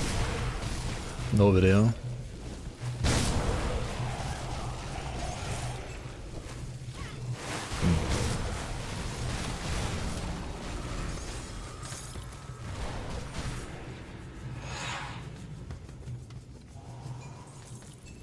Also to refund devotion points? Yes. The same NPC that refunds you the skill points. You can talk to her.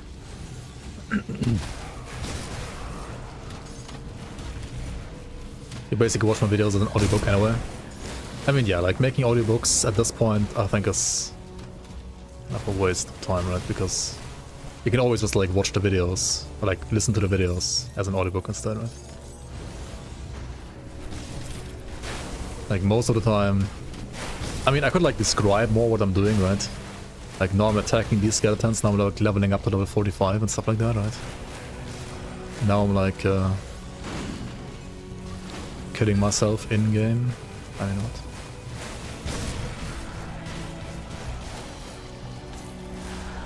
Oh my god, he dropped the Dominators of Psyche. Dominators trash item of Psyche. From a trash mob. Holy fuck, dude. Insane. Ah, I've been expecting you, human. Thanks for the prime, Scrub. Subbing for Ugden Bloom farm route. I mean, it's there in the video, right? Like, just pause the video, right? But yeah, I'll try to remember to get to your request.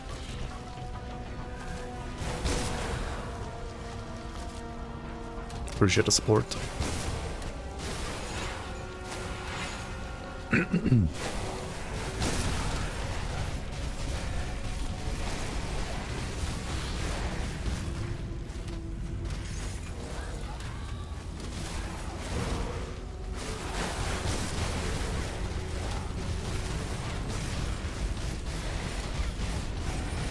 Why are you sundering? What do we have here? Blighted of the Fox. That's actually really fucking good if it's the right base. Blighted is nice. It's the Eternal Vigil. This gives you cold vitality damage, but no acid damage, right? Actually, the other one doesn't give acid damage either, right? None of these give you acid damage. I mean, it's okay though, right? It's not too bad. The problem is, like, compared to my current metal, it has, like, no resistances. Especially no Chaos Rust, which is kind of hard to get. Or, like, harder to get. So, yeah,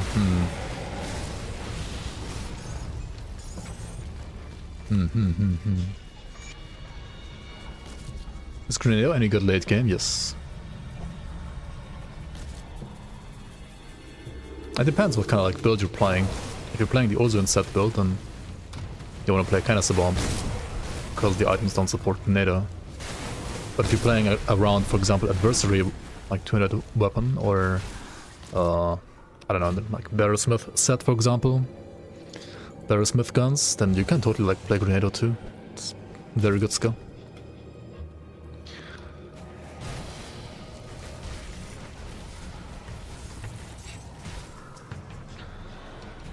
Oh yeah, the other one does have acid damage after all. Okay. Yeah, shit, then it's the wrong one. Yeah. Unlucky. I knew the other one has like percent weapon damage to ABB, but I thought it was like maybe also like cold vitality or something like that. Or like cold pierce damage maybe. Yeah, I guess if it's cold acid, then it's actually unlucky. Oh well.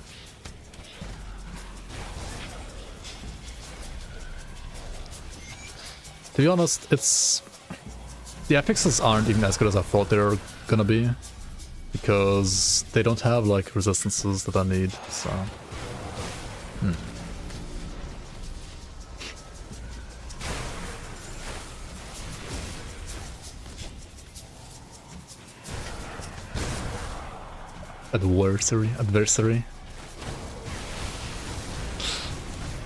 Adversary. How did you say that? Like adversary? Adversary?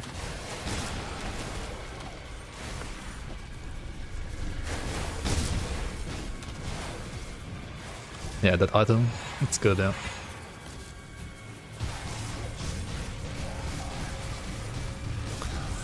Adubu Seri. Ubu. Adubu Seri. Nani? Alchemos, when he glows orange, either dodges attacks so he never like drops. What? How? How can this drop at level 30? Interesting.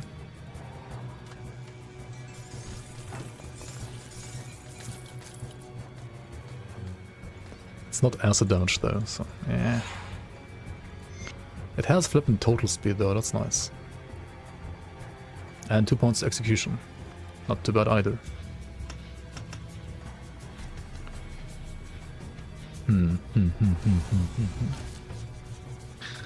Odin's chosen for canister bomb? You mean the skill? No, it's for all the skills actually. It's for, I mean, it's not for all the skills, it's for... Odin's chosen works for canister bomb, grenado, and stunjacks. As it says in the description as well, right? If you read the description, you would know.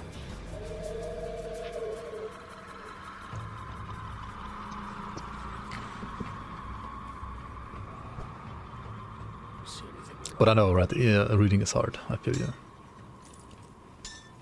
Reading do be hard.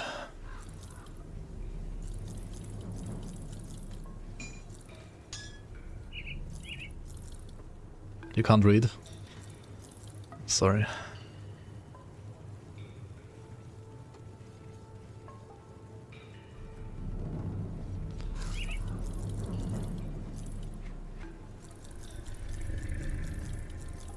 When do I want to reform my weapons? I mean, they're like fucking level 15, right? I still deal so much damage with level 15 weapons? How?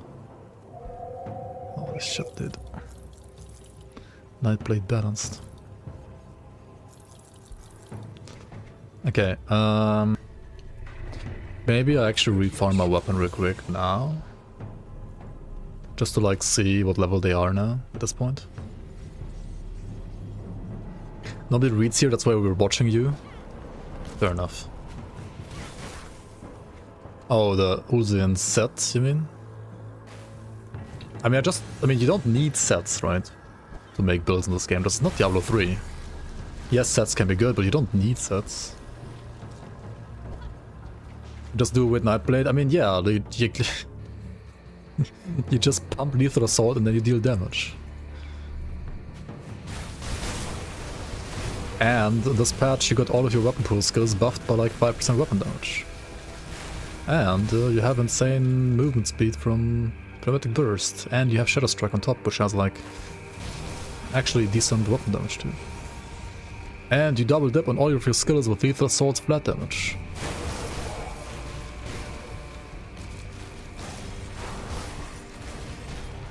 Do you need low set?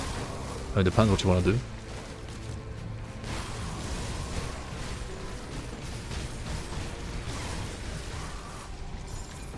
Clerics of the Boar. Still low level. Okay, I should maybe like farm this when I'm like level 50-ish, so I also get like better pants, right? From Drieg. I also didn't get a single... Oh no, you have to farm it on Veteran, right? Because then you have like higher density. Otherwise the density is shit here for these guys. Yeah. Let's try this on Veteran again.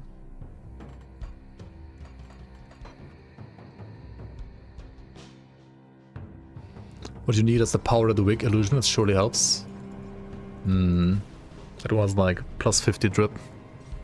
And everybody knows, like from Dawn, like drip equals basically magic find, right?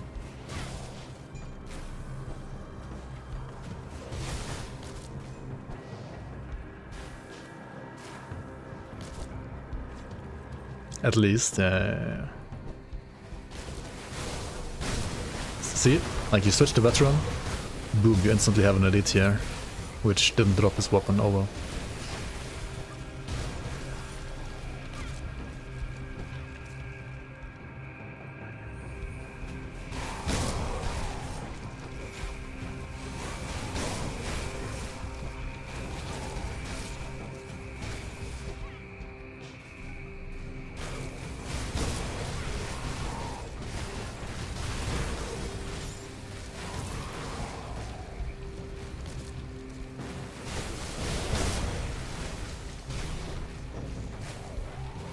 At this point, I could like rather go to elite and like farm like maybe the pure squills thingy there, right? It's probably quick correction.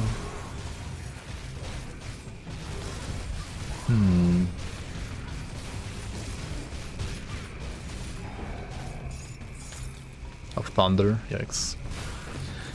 That's kind of bad. Just farm an ultimate. Huh, it's actually interesting.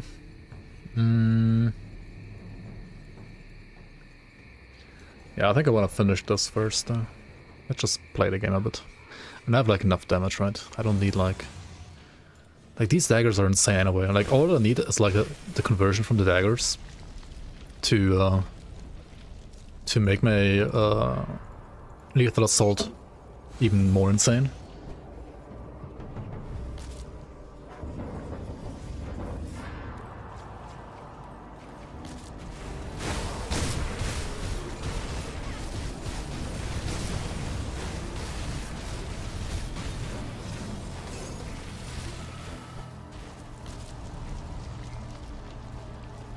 But yeah, damage will fall off. I think in the next like 5 levels if I don't refarm my weapons, or like if I don't farm like higher level, like either the same weapons with like higher level, or I go to elite to like farm the pure squirrel's tail, right? Which is probably something I'm gonna do like next stream early.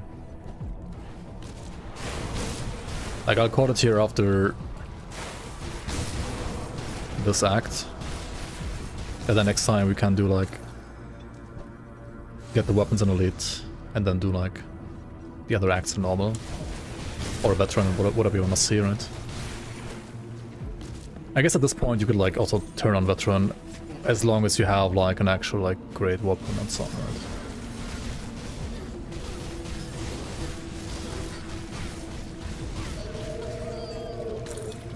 Like no veteran kinda makes sense. Don't tell him. Few squirrels. Out. Hello?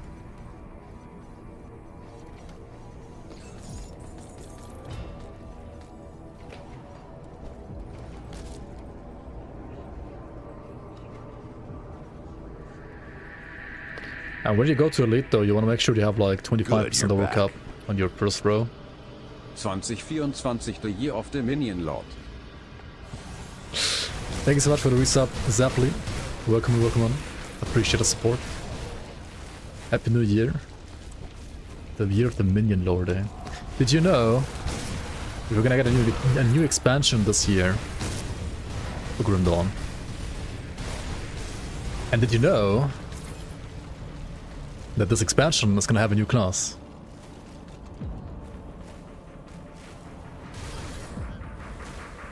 And did you know the new class will have literally 0 fucking pet support, so get wrecked, I guess.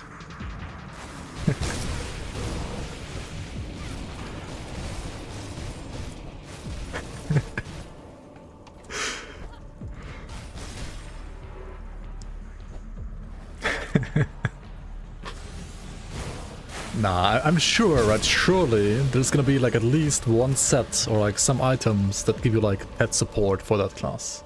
Right, surely. Do we know anything about the new class? Yes, so we know it will have shapeshifting. It's gonna be the first shapeshifting class in Grim Dawn.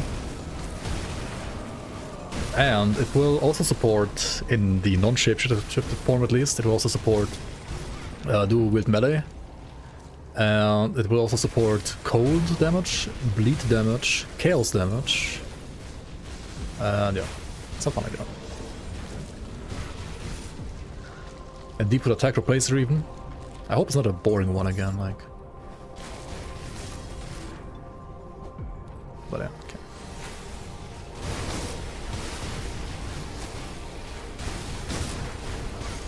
Yeah, I mean, there's gotta be like some like. You know, there is like a pack leader set somewhere, right? Where you are the pack, where you are the alpha wolf, Good, right? you're back. and you have like other like wolves around you. Yo, Tarnish, thanks for the resub. Appreciate the support. Slandering all the pets, yep. But you know it's out there. You know it's gonna happen. Play like the alpha male set, right? I mean alpha wolf set, right?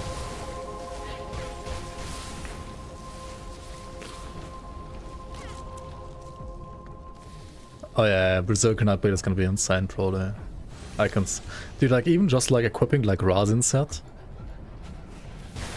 on like Berserker Nightblade, it's gonna be probably like insane.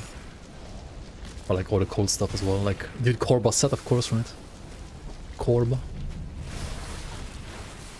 think it's kinda unfair. Or that you don't get any pets in the Berserker class. I mean there's gonna be some pets maybe. Maybe like player skill pets. Or maybe like, I don't know. Maybe if you shapeshift, you become the pet. Maybe there's like a set, right, that like whenever you shapeshift, it makes like everything that you do scale with like pet bonuses, and then you are the pet, right? And then the set is gonna be called like Pet Cuck, right?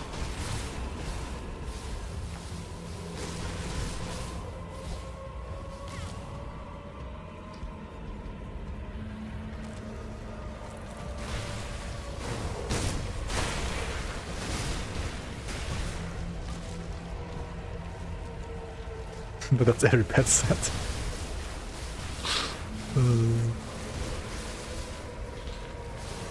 Yeah, I guess.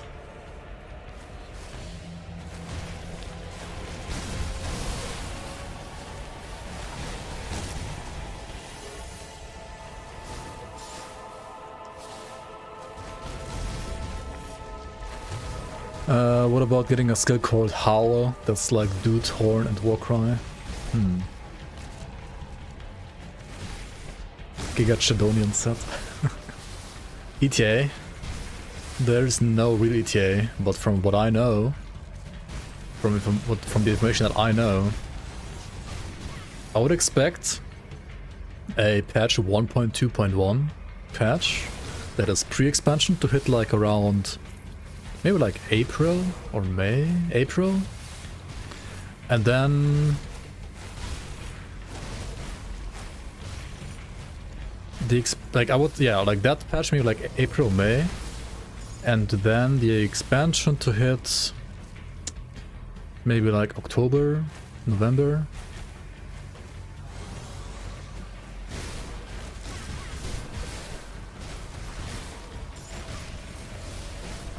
Next season, hopefully February.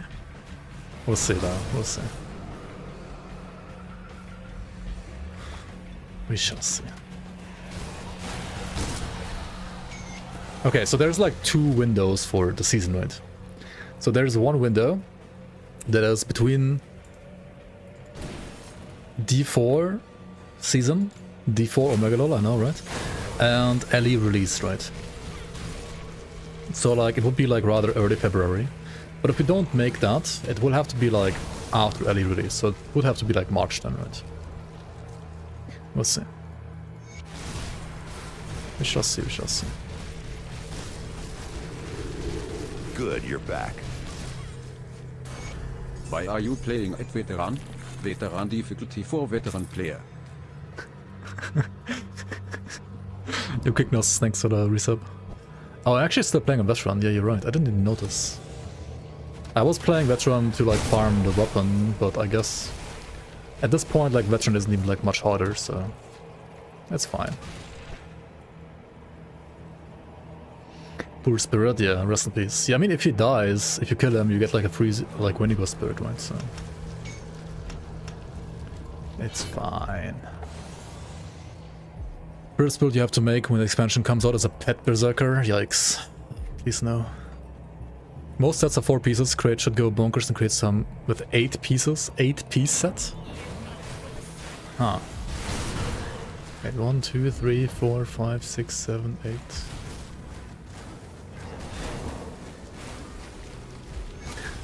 I don't know about like 8-piece sets.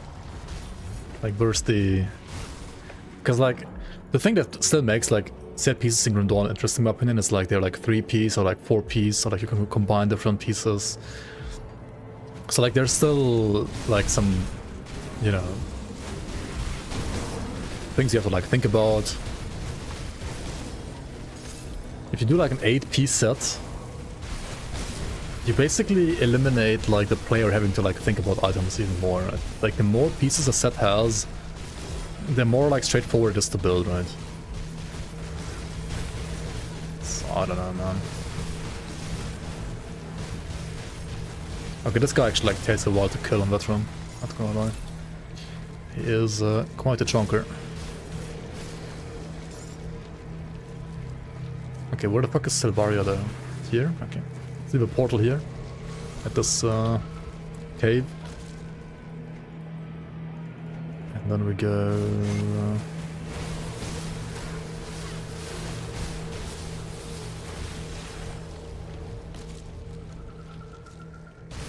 Human is the best set for sure, these.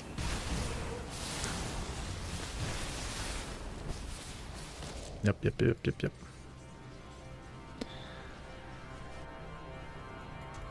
1080p, I mean, yeah, 1080p is like, I just went back to 1080p, right? I tried 1440p today. Twitch can obviously, YouTube can obviously handle it easily. YouTube is very nice and fine with it. Twitch was so scuffed though, unfortunately. It's rough, man, it's rough.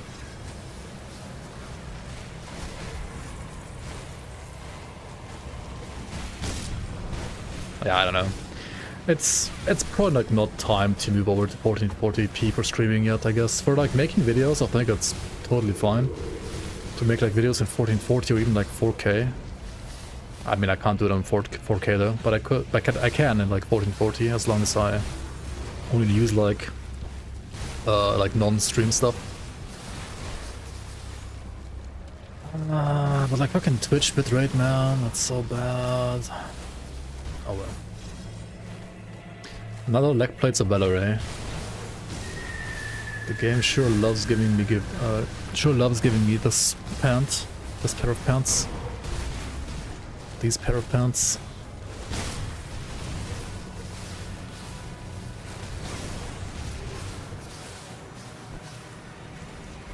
Two-piece just this year? I mean, it's okay.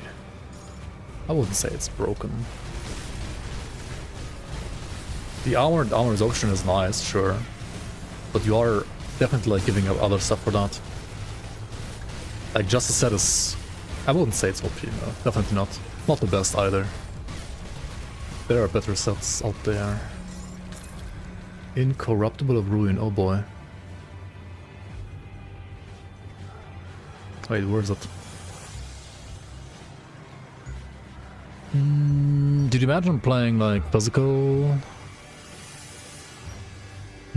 Oh well. Unlucky.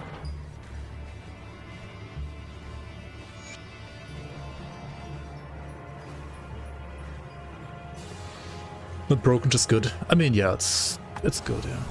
True.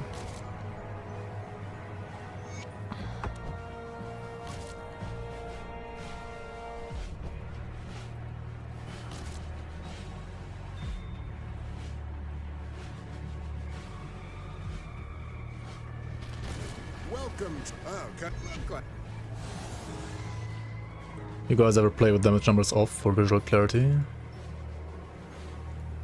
I wish you could like show only damage on crits. But I think you can't, right?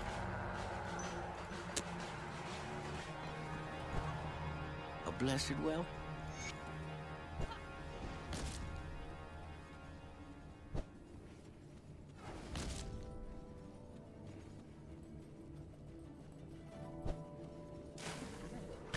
Where do you find the daggers? So what you do first is you play the Pusquill's Tale, right? You just like farm the rat, Pusquill, in Act 1. I mean, you can't like farm him for a long time though, like his max level is like level 12. Right, so you gotta like do it early. And then after that, you, like after you do Act 1 basically, You wanna...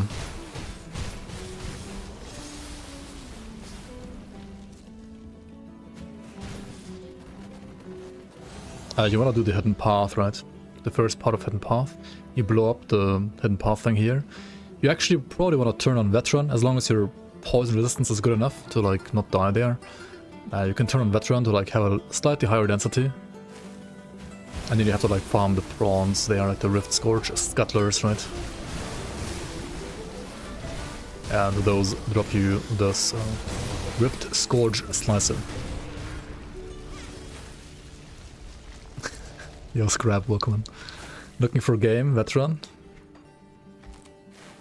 You want me to open multiplayer right now? You gonna join?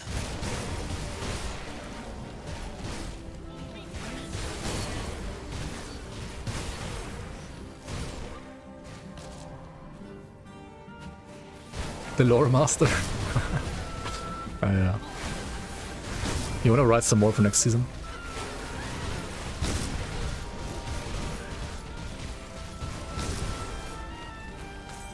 Some more like Cronley's dead. We need to like know how the story is gonna progress right after Cronley's dead.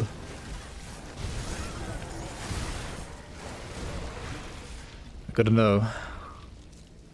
The people want answers.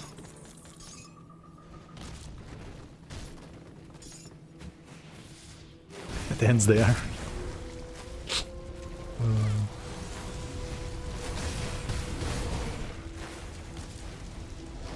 You don't want to get memed again. Because of a... how do you say that? A incompetent boss.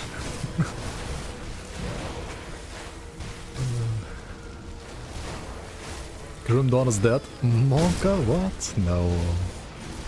What are you saying, Scrub?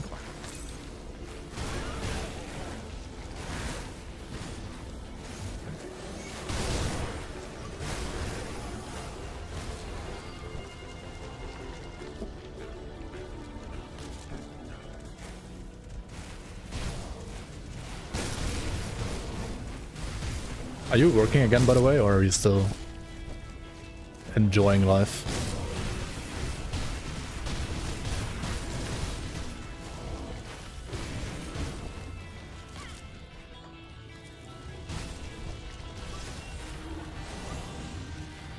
What the fuck?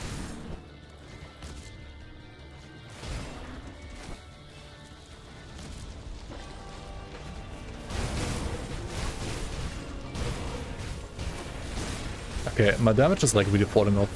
But I'm also playing veteran, so... yeah.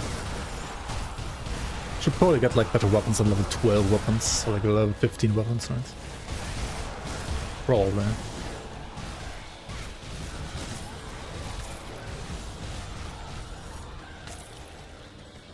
It's honestly surprising how well these weapons are still holding up. Shouldn't be that good. Crazy.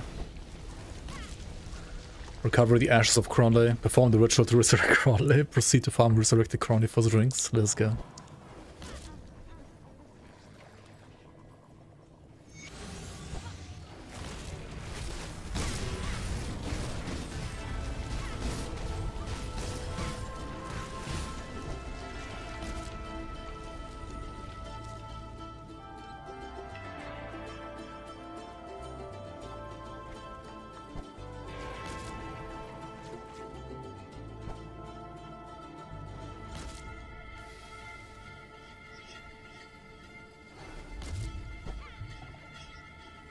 Wait, Ravager is Cronley? What the fuck?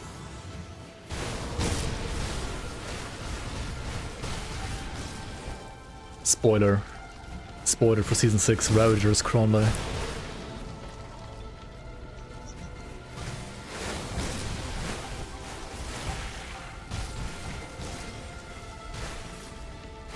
Okay, Cronley.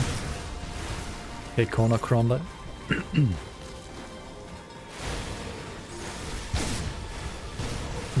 The deepest lore, yeah. The very deepest lore.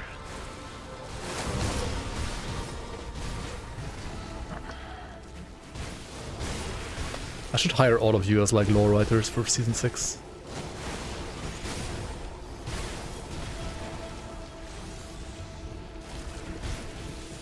Okay, is like anybody like actually like a professional like writer in here in chat? Like does anybody like actually write stuff? Like actually like professionally? Or like semi-professionally?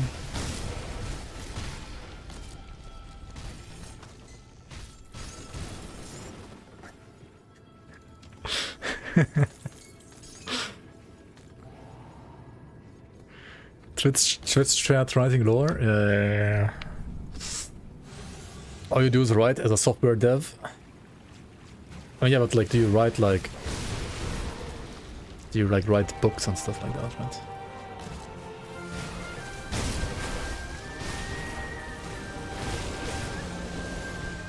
Like actual like stories, you know?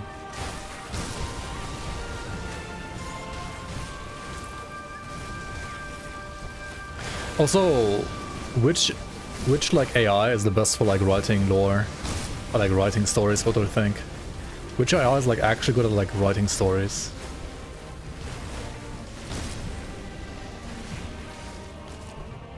If any. Copilot? Fuck you. Dude, you said you don't want to write lore.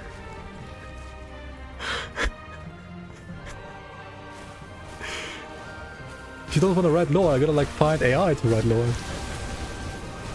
Let's grab GPT.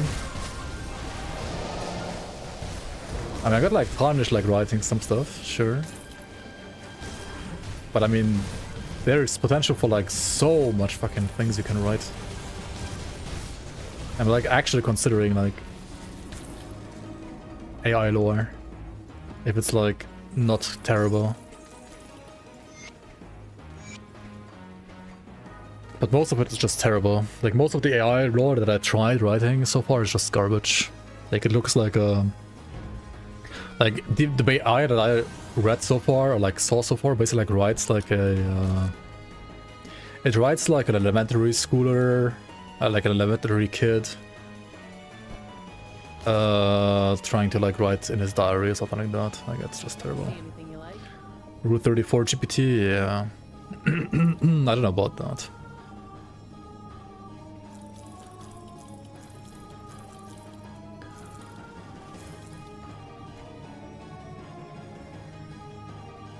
True XD. Is the cooldown her poison damage regardless of level? Do you get the execution node, not a normal? The Belgo Shears one you do get though, I think. Oh, look at that. Empowered by Scorn Bracers. Now they actually have 8 resistance. And also plus 2 points of lethal assault. Now they're actually good. Boots? Nah. Vigors of the Cabal? No attack speed. No +1 Nightblade on the belts. Formidable of Readiness. No leech though.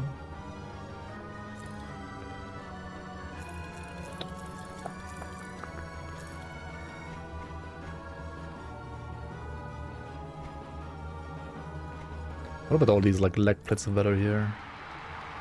4%, 5, holy fuck, 5% resilience even? What the hell? What the hell?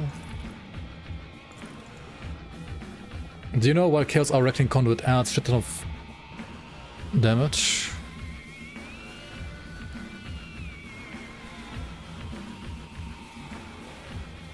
It does it so that you have to choose, right? It gives you 2 options that are good, and you have to choose.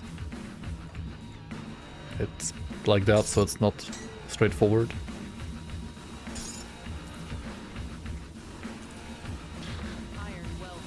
And like depending on your build or your like your weapon, the RR might be more valuable, or the other thing might be more valuable, right?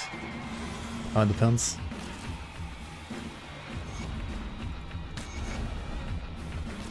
A blessing.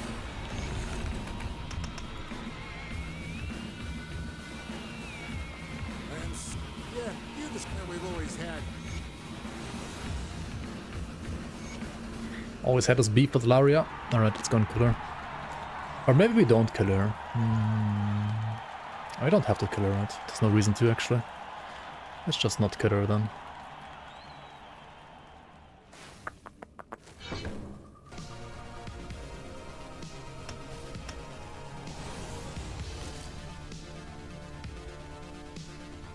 The music is like going all over the place right now, but it's fine. You got 68 RR with flat damage content, but it adds 10 of damage. I'm not comfortable getting minus 50 RR.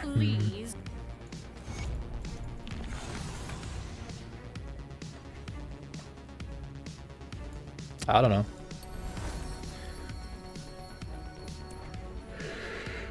It also like probably depends actually like what you're fighting, right? Like if you're fighting something where you need the RR, then the RR one is better. If you are not fighting something where you need the RR, then you probably want to rather have the flat stuff, right? Professional memes writer? Yeah, I don't know.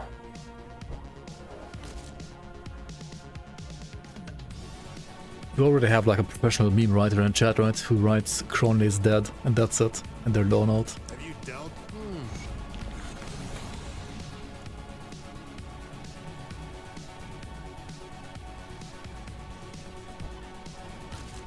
You beat Logo for the first time? Yo, congrats, congrats. Low elo guy? More like you actually like high elo in Grim Dawn now. I mean, not like high elo, but I feel like defeating Lokar is like basically like getting this. It's like the equivalent of like getting out of elo hell, right? It's basically like getting out of elo hell.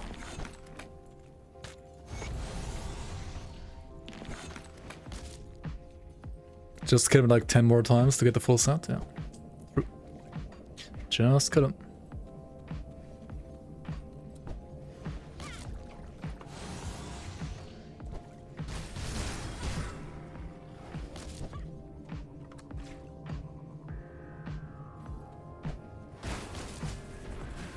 Worrying about missing devotion shrines in your first playthrough is making you want to start smoking. Nah, that's fine. There's enough devotion shrines for everybody, right? Like, if you... Like, the higher difficulties, right, like Elite and Ultimate, they reset the campaign anyway, so you can get all the shrines again. You get basically like 150 shrines in this entire game, so don't worry too much. I mean, it is of course like nicer to have them as soon as possible, right? Because you get more power quicker. But if you miss some of them, it's fine. There's enough of them. There is enough in the game.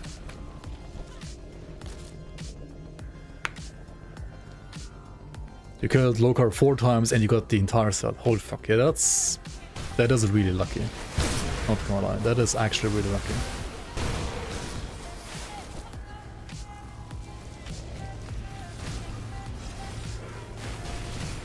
You would have to do the story 2 more times. That's why you can't skip Elite if you want. Then you only have to do it like 1 more time. I mean, normal, like the entirety of normal, right? Everything you're doing in normal, everything is tutorial, right? That's just a tutorial. The actual game is Ultimate. Everything before that is tutorial.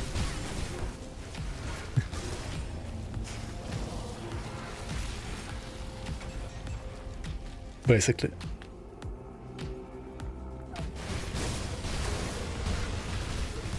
But yeah, you can skip Elite if you want.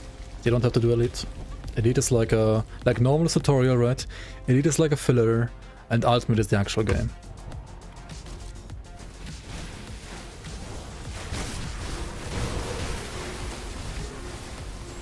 If you're like a sweaty nerd like me, at least. If you just want to like play through the game casually, sure. I mean, playing through it once normal is fine, right?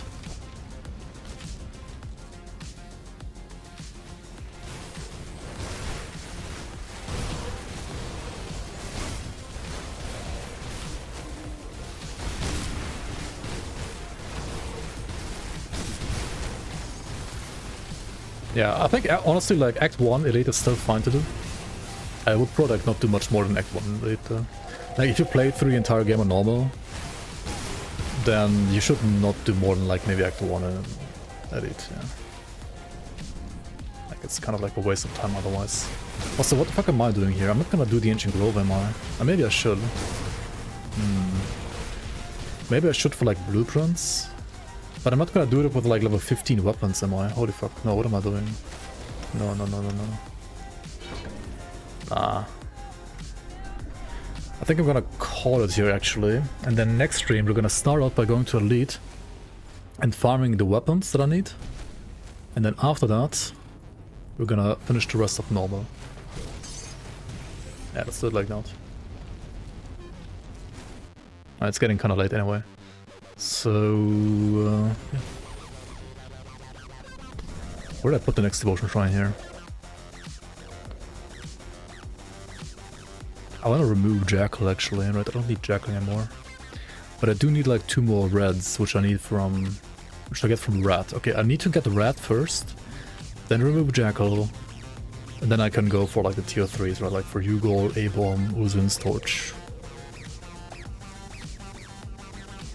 Actually, I would also need the Raven for the 20 greens. Alright, that's fine though. That's fine. Did I fix my sleep schedule or what? Kinda. I mean, it's not perfect, but it's a lot better than it used to be. Yeah.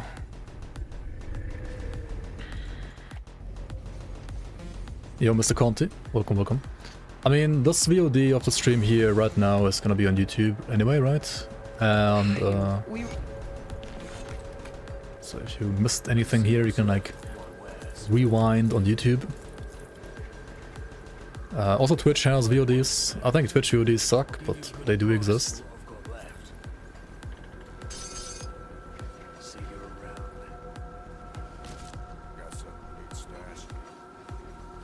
Okay, maybe it's also like time to like store some items. The stash is getting a little full. So what you should do on hardcore, right? Like every material, like all the materials, you can just like put in your shared stash, right? Because if you're playing hardcore, whatever you put here in your like personal stash is gonna also die with you if you die.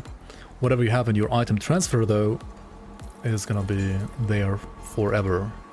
And you can't lose it.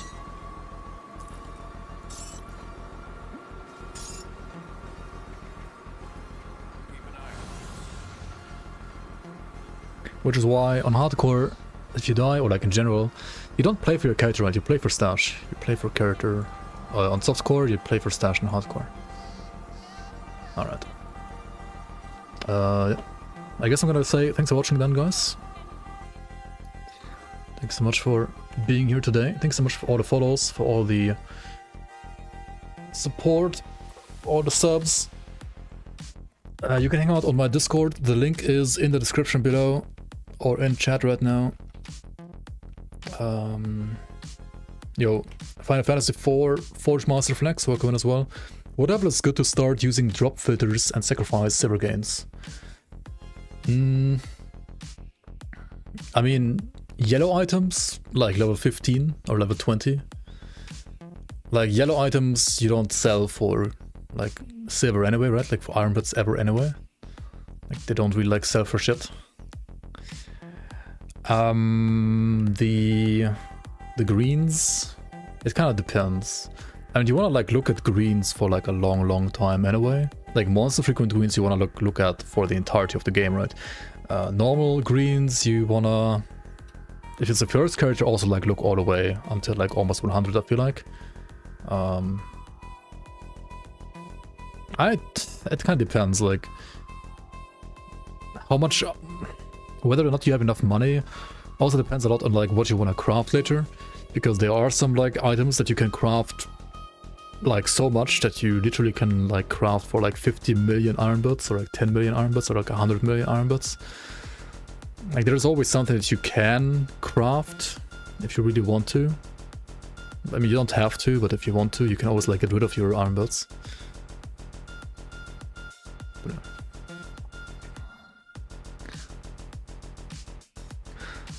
I would say, I mean, what I usually have as a loot filter, I can show you, right? So for example, right now on this build, you always like want to remove commons like right away. They shouldn't even exist, honestly. These should like be gone. Magics, you remove magics after like around level 15 to 20. Then all of these should be always on, right? And this one, you can either turn off this one and then like enable all of these for endgame. I have it like this usually. And for leveling, I rather do it like this. Like I look at all the armor, but I only look at the weapons that I actually like want to play for my build, right? I'm still not gonna like miss out on like any like legendaries or epics and stuff like that, because I still like show all uniques, right? So I still will see like epic or legendary like ranged weapons or two-handed melee weapons and so on. So I'm not like losing anything there. But I'm like filtering out all the like green weapons I would never use anyway ever. On this build at least. Like I'll turn them on later on, right? When I farm, like when I'm like level 90 plus, I will switch it over to this.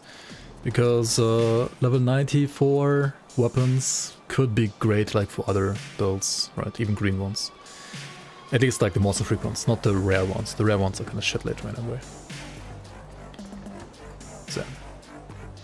And this stuff, I kind of never touch it, and I think, honestly, this part of the loot filter isn't even that good. And it probably needs a rework. This part is fine. This needs a rework in my opinion. This is like not good.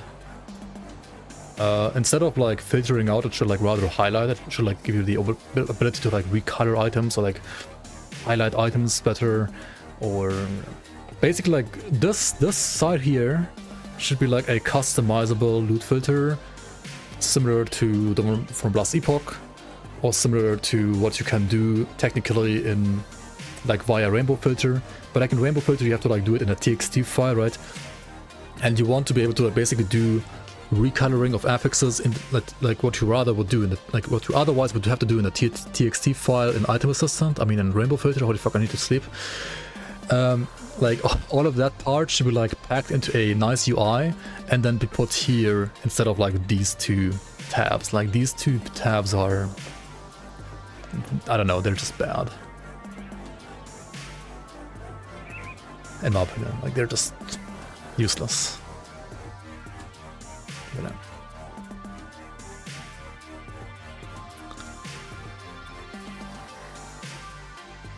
Yo, Emre, welcome.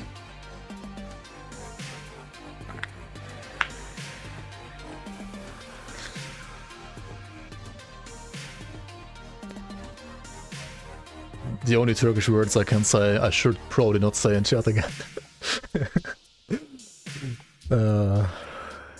Nah, I can also, yeah, nah, I probably should like not say anything. I should like maybe like learn some like Turkish words that I can actually like say on stream at some point as well. Like some normal words, right? Someday I will learn some actual like proper Turkish. Anyway, thanks for watching, guys. I'll see you around, not tomorrow, but probably on Thursday. At the very least, on Friday. Merhaba. What is that again? Oh yeah, just hello, right? Merhaba? Merhaba. Merhaba? Okay, that's good. What?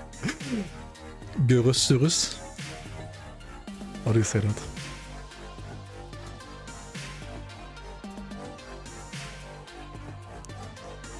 Görüşürüz. Görüşürüz? Görüşürüz? Okay. Okay, görüşürüz everyone. See you around on yeah. Tomorrow, not tomorrow, Thursday or Friday. Bye bye.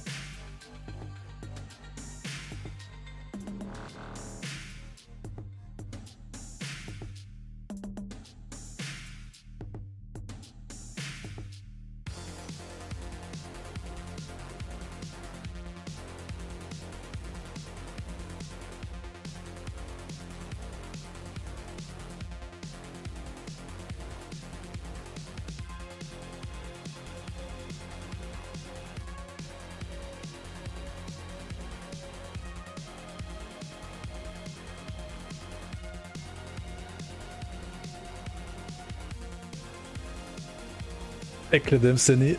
Wait, what does that say? What does that mean?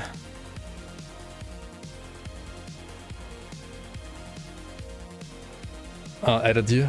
Oh, yeah, you added him? Okay. I mean, I know, like, Vea... Well, what was it again? Like... Hayir? It's like, no, right? Evet, Vea, Hayir? Yes or no, right? Evet. Evet lan.